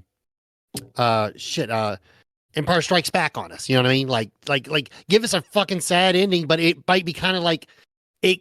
It kind of be like low key, like fucked up. Kind of, I don't know. Absolutely. Well, I mean, it'd been something different. We wouldn't have expected it. You know, exactly. And as we've said, the usuals. You know, Keaton, blah blah blah. He's all fantastic. Willem Dafoe is fantastic. My favorite character still. And it's I get what they're trying to do. It's like they were trying to like keep characters in it or tie up loose ends. But as Parker said, and everybody else said, there's just too many fucking people in this movie. They need to streamline it a bit more. But I did find it enjoyable. I'm not going to go out of my way to watch it, but I didn't mind the film. The second viewing, I probably liked it more than the first because I picked up on more things that I didn't get in the movie theater. So, but it's all right. All right. The one I wanted to hear from the most. Beetlejuice, what you think of your own movie here? Your long-awaited sequel. I love this movie. Yes, it could have gone without Dolores. Either have her more in it or just take her out completely. What if they just did it where she like, because she's a ghost, right? Or a specter or demon, whatever. What if she could just disguise herself and she was just Jeremy? That would have been See, that would have been better than what we got. Because I liked Jeremy until you found out what he did. And then I was like, you're an ass. Start singing you're an asshole. Yeah, you could.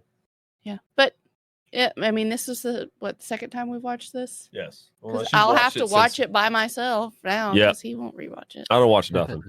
But hearing that he liked the musical numbers is a big shock.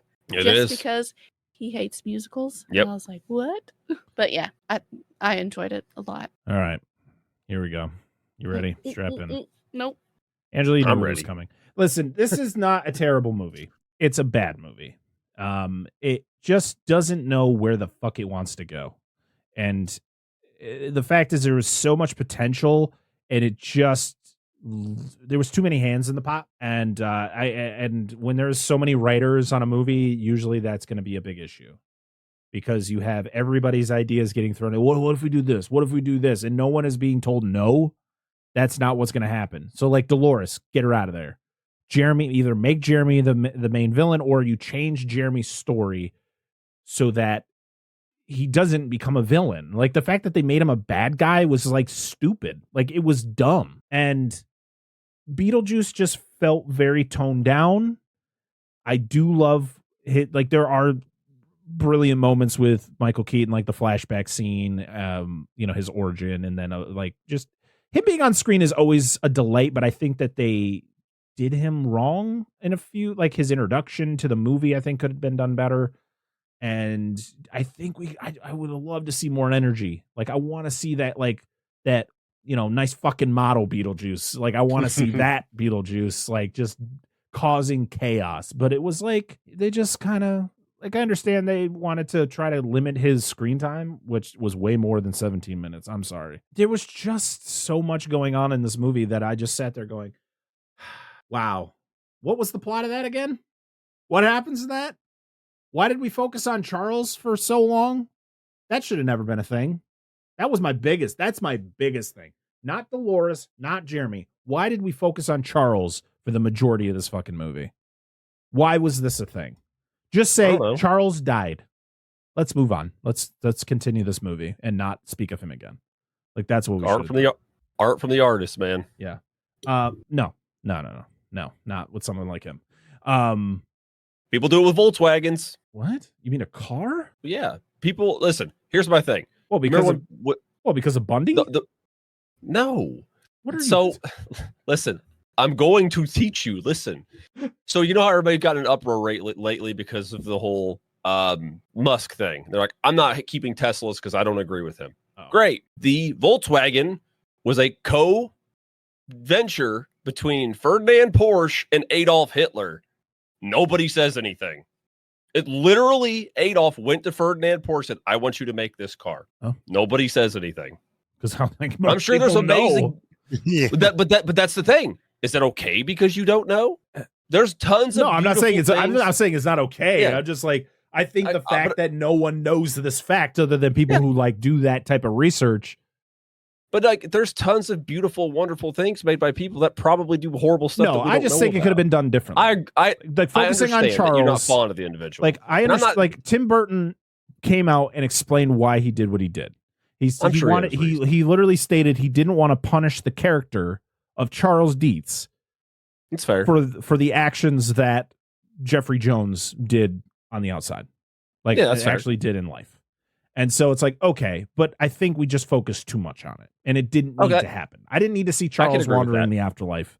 I didn't need to see. He could have just died. I didn't need to see the funeral. I didn't need to see all this stuff. Like, it was too much. Like it was, and that's not even the like. There's just this movie's a mess. This movie is a mess. I've seen it 3 times, and I will probably never see this movie again. And is this part of the whole too much characters thing? Yes. Like we just like you said, just let him die and be done with it. Way too many characters. That's fair. Movie. That is another thing. Way too many. I just want to also state, because people love to go, oh, this movie ruined this movie. I love that movie, but this movie. I've seen this movie 3 times. I don't like it. But does that ruin my love for the first movie? Not even a speck. I fucking love Beetlejuice. Nothing is going to hinder my love for that movie.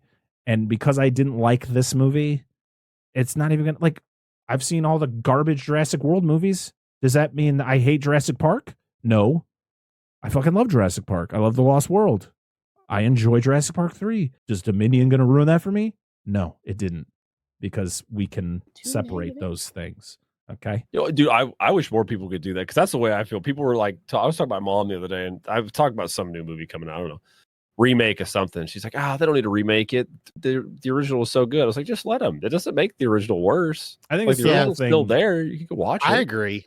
Like, I don't mind remakes, to be honest. Like, to a certain degree. Like, and also, like, I said something controversial on another podcast that I was like, you know what? And I am at the point where I didn't see Skeleton Crew, so I don't know. I heard good things about it from like the Star Wars universe, but I'm at the point where, like, you know what? I might like to see a new Luke Skywalker. I might want to see a new Luke Skywalker story, a remake. To be honest, with modern technology, and maybe I can finally get that Darth Vader Obi-Wan battle in the first film that I really want to see.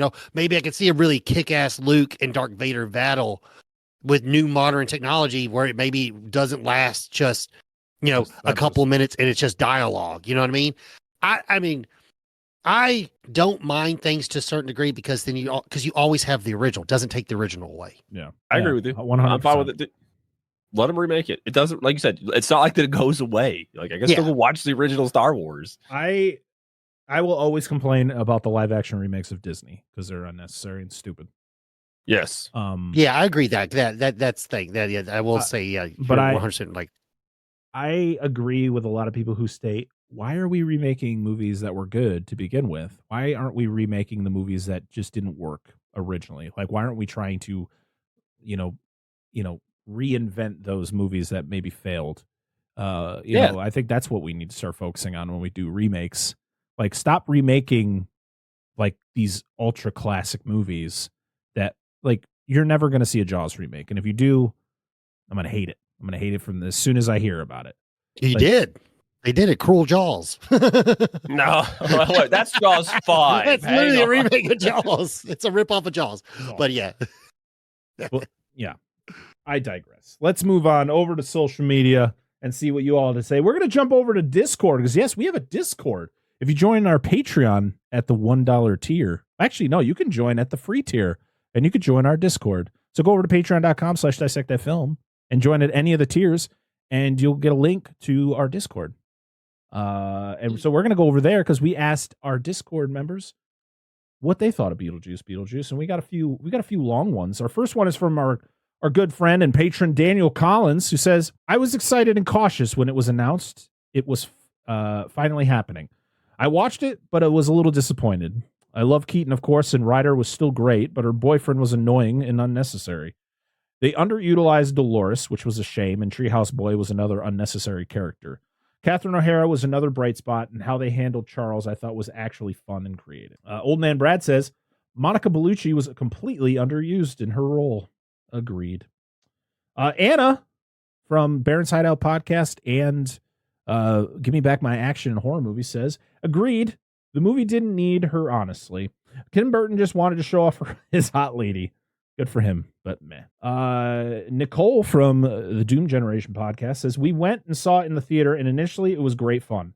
But the more we analyzed it and compared it to the original storyline, we were like, what the fuck? When we read that Burton didn't even rewatch the original before making this one, it made total sense. It's like the sequel AI would make if it only heard about Beetlejuice peripherally. That's it. Okay. Oh, God, get out of here, Gollum. And Monica's appearance was clearly yet another way for Burton to bring his stitched-together hot girlfriend fantasy to life. Yep. Oh, man. You got to love it. We're over on X now. We got our first one from the Howdy Beans podcast. Good friend Luke. I haven't seen this yet. It's on the list as I love the original. I think it's because I heard about the 50-50 reception. It was one of those where I was happy to put it on the back burner and catch it another time. The Virtual Insanity podcast says, not great, but not a complete car crash. Played way too safe with the whole thing. It was not really necessary. Seismic Cinema says, I thought it was just okay, if not a bit pointless. The big showdown at the end felt a bit underwhelming as well. Not nearly as memorable as the first one. Bob was the GOAT. R.I.P. We had PK. And then we got Professor J, who just says, considering the pressure, 8 out of 10. I wasn't pressuring anyone. You didn't need to rate it. I just said, what did you think of it? And then Jesse, or at Mr_J300, says, I'm one of the few who liked it. I just hate how it used Jeffrey Jones' likeness. It was a creative way of killing him off without him being in the movie, but still. All right. I can agree with that. Over on Instagram, we got a couple over there. Our first one is from Big Bad Wolf 884. It says, solid return to form, but its potential was wasted. There were a lot of great ideas that either got resolved too quickly or left to the wayside. That being said, I still enjoyed it. Michael Keaton was obviously the best actor in the film. Oh, and also Bob. Daniel Collins commenting over on Instagram as well. It says, can't do that. Actually, it's pretty much the same thing he said over on Discord, so I'm not going to read it. And our last one is from Bucket of Chum Podcast. It says, besides the wicked practical effects, this movie is such a letdown. The story is nonsensical. Monica Bellucci is absolutely wasted in this movie. Why did they spend so much time on Jeffrey Jones's character? They could have said he died years ago and be done with it. This whole movie is just a fucking, why did this get made? Wow. That's fair. I kind of agree with the majority of that statement. Oh, man. All right, let's see what we got. We have anything on Threads? Nope. But we did get something on Facebook, which is, I think, a first. I think we never get. Really? Yep, we have one. Go on there. Yeah, I do. I if you post something on Instagram, it'll post it over on Facebook, so I don't even have to do anything. We did get one though from RD3D Prince. I liked it for the most part. That Soul Train part was forever long though, which I think Logan can agree. I think he stated that was one that overstayed its welcome. And yeah, that's it. That is everything over on social media and Discord on your thoughts on Beetlejuice. And that is it. That is it for this movie, and that is it for the month of February. Next week, we're jumping into our first franchise in quite a while. What's the last franchise we did? Was it when we covered Ninja Turtles? We did the Ninja Turtles trilogy, the 90s trilogy. Which one did we do first, Ninja Turtles or Ghostbusters? Okay, maybe we did Ghostbusters, but we only did the first two. So it's like we didn't do the whole franchise. We're literally doing an entire franchise. Logan. You did Mummy, though. You did the Mummy. Oh, yeah, we did do the Mummy. Oh, we did. That is right. You did all the mummies. We did all. Well, we didn't do all the mummies. Even the new one. There's like 35 mummy movies. But well, yeah, you did the Brendan Fraser's in the new one. And Tom Cruise. Yeah. But we're hopping back into another franchise, and it's a franchise that was chosen by our wonderful patrons because each of us picked a franchise for you to vote on, and I let our patrons help me choose my pick. And guess what? It won. Yeah, help you choose your Kissing your ass like I always. think it was rigged. No, it's good. It's good. Either one was good. I put a poll on everything. We had it on Patreon. We had it on X. We had it on Instagram. We had it everywhere you could vote, and it still won, Angela. I don't know what to tell you. Secretly put under vote for mine. Yep. No, it was. They were all good picks. I was happy with whatever, to be honest. So next week we are going to be hopping into the Underworld series. Logan hinted to what we were doing. We're going to be covering all 5 Underworld movies, starting with the 2003 original. Hopefully we can get guests for all of these. I think it'd be a lot of fun. I have only seen, I think, the first 2. So it's going to be fun to hop into the prequel and the 2 later Kate Beckinsale movies. I haven't seen these in forever. I remember the prequel the only thing I remember about the prequel is the music video that Atreyu did for the prequel.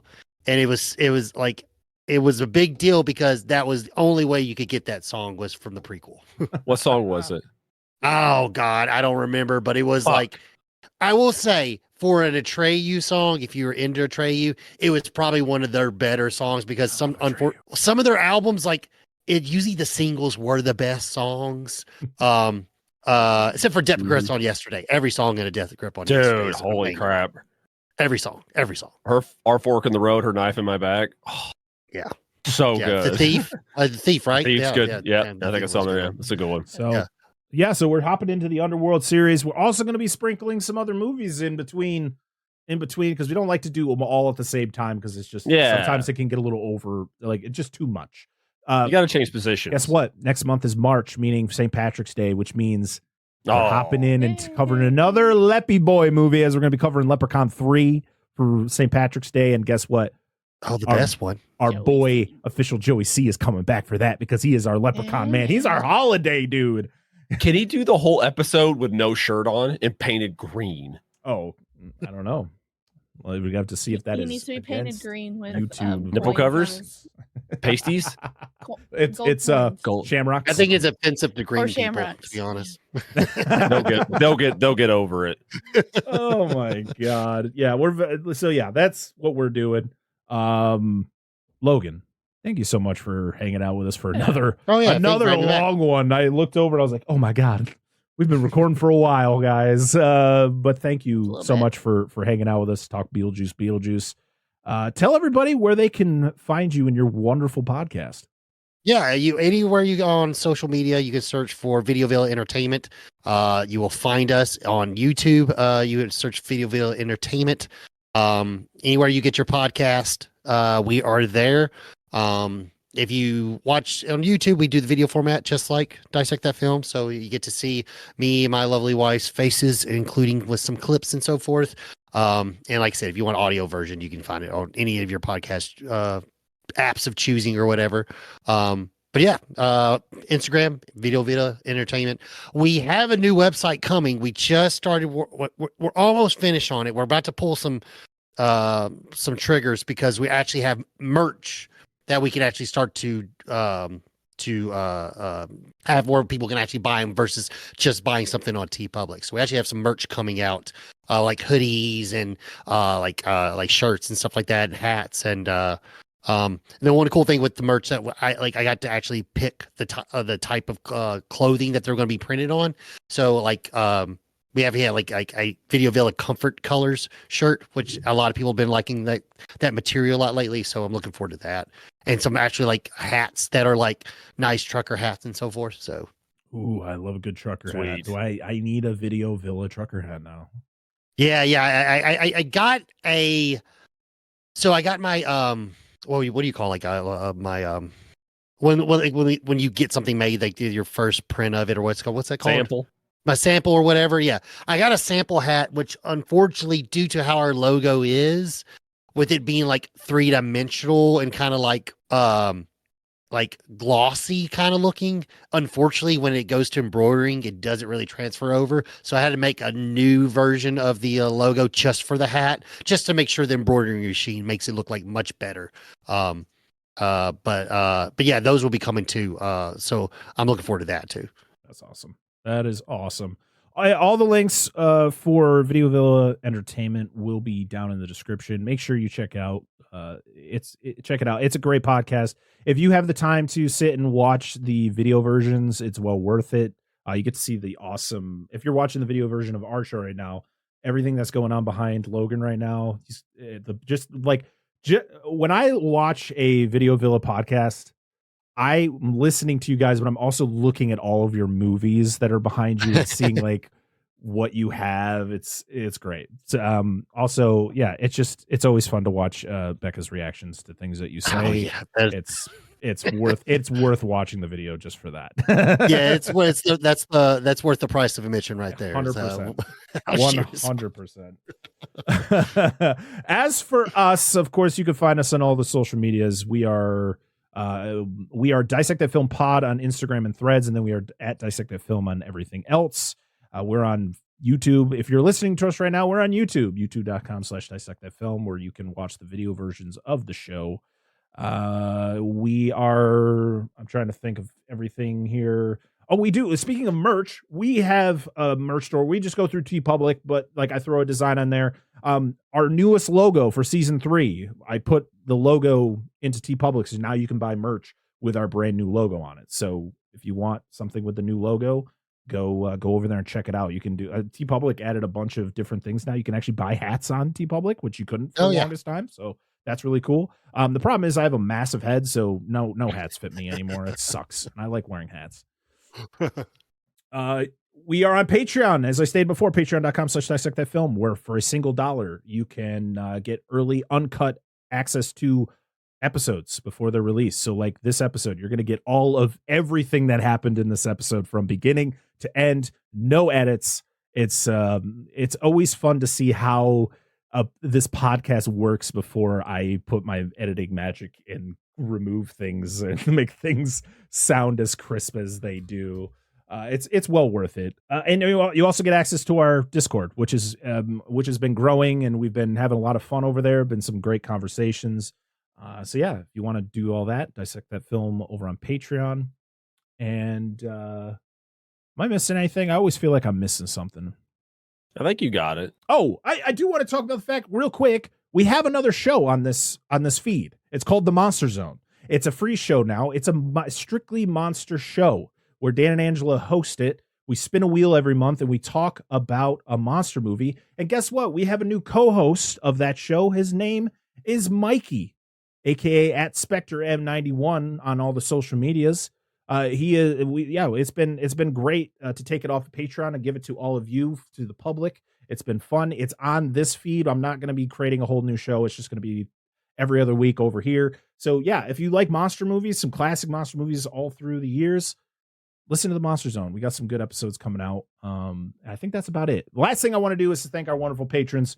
We have Billy Joseph Jr., Andrew Schoening, Bucket of Chum, the Shark Movie Podcast, Corey Morissette, Daniel Collins, Dustin from the Flicks and Friends Podcast, Dan and Angela, Anna Presley, Doom Generation, Eric Stein, Jason, Robert Stewart, and Rudy5453. Thank you so much for supporting us over on Patreon. And thank you to everyone for supporting us, period. Make sure you share the show, get us out to more people's ears, rate, review us, all that fun stuff.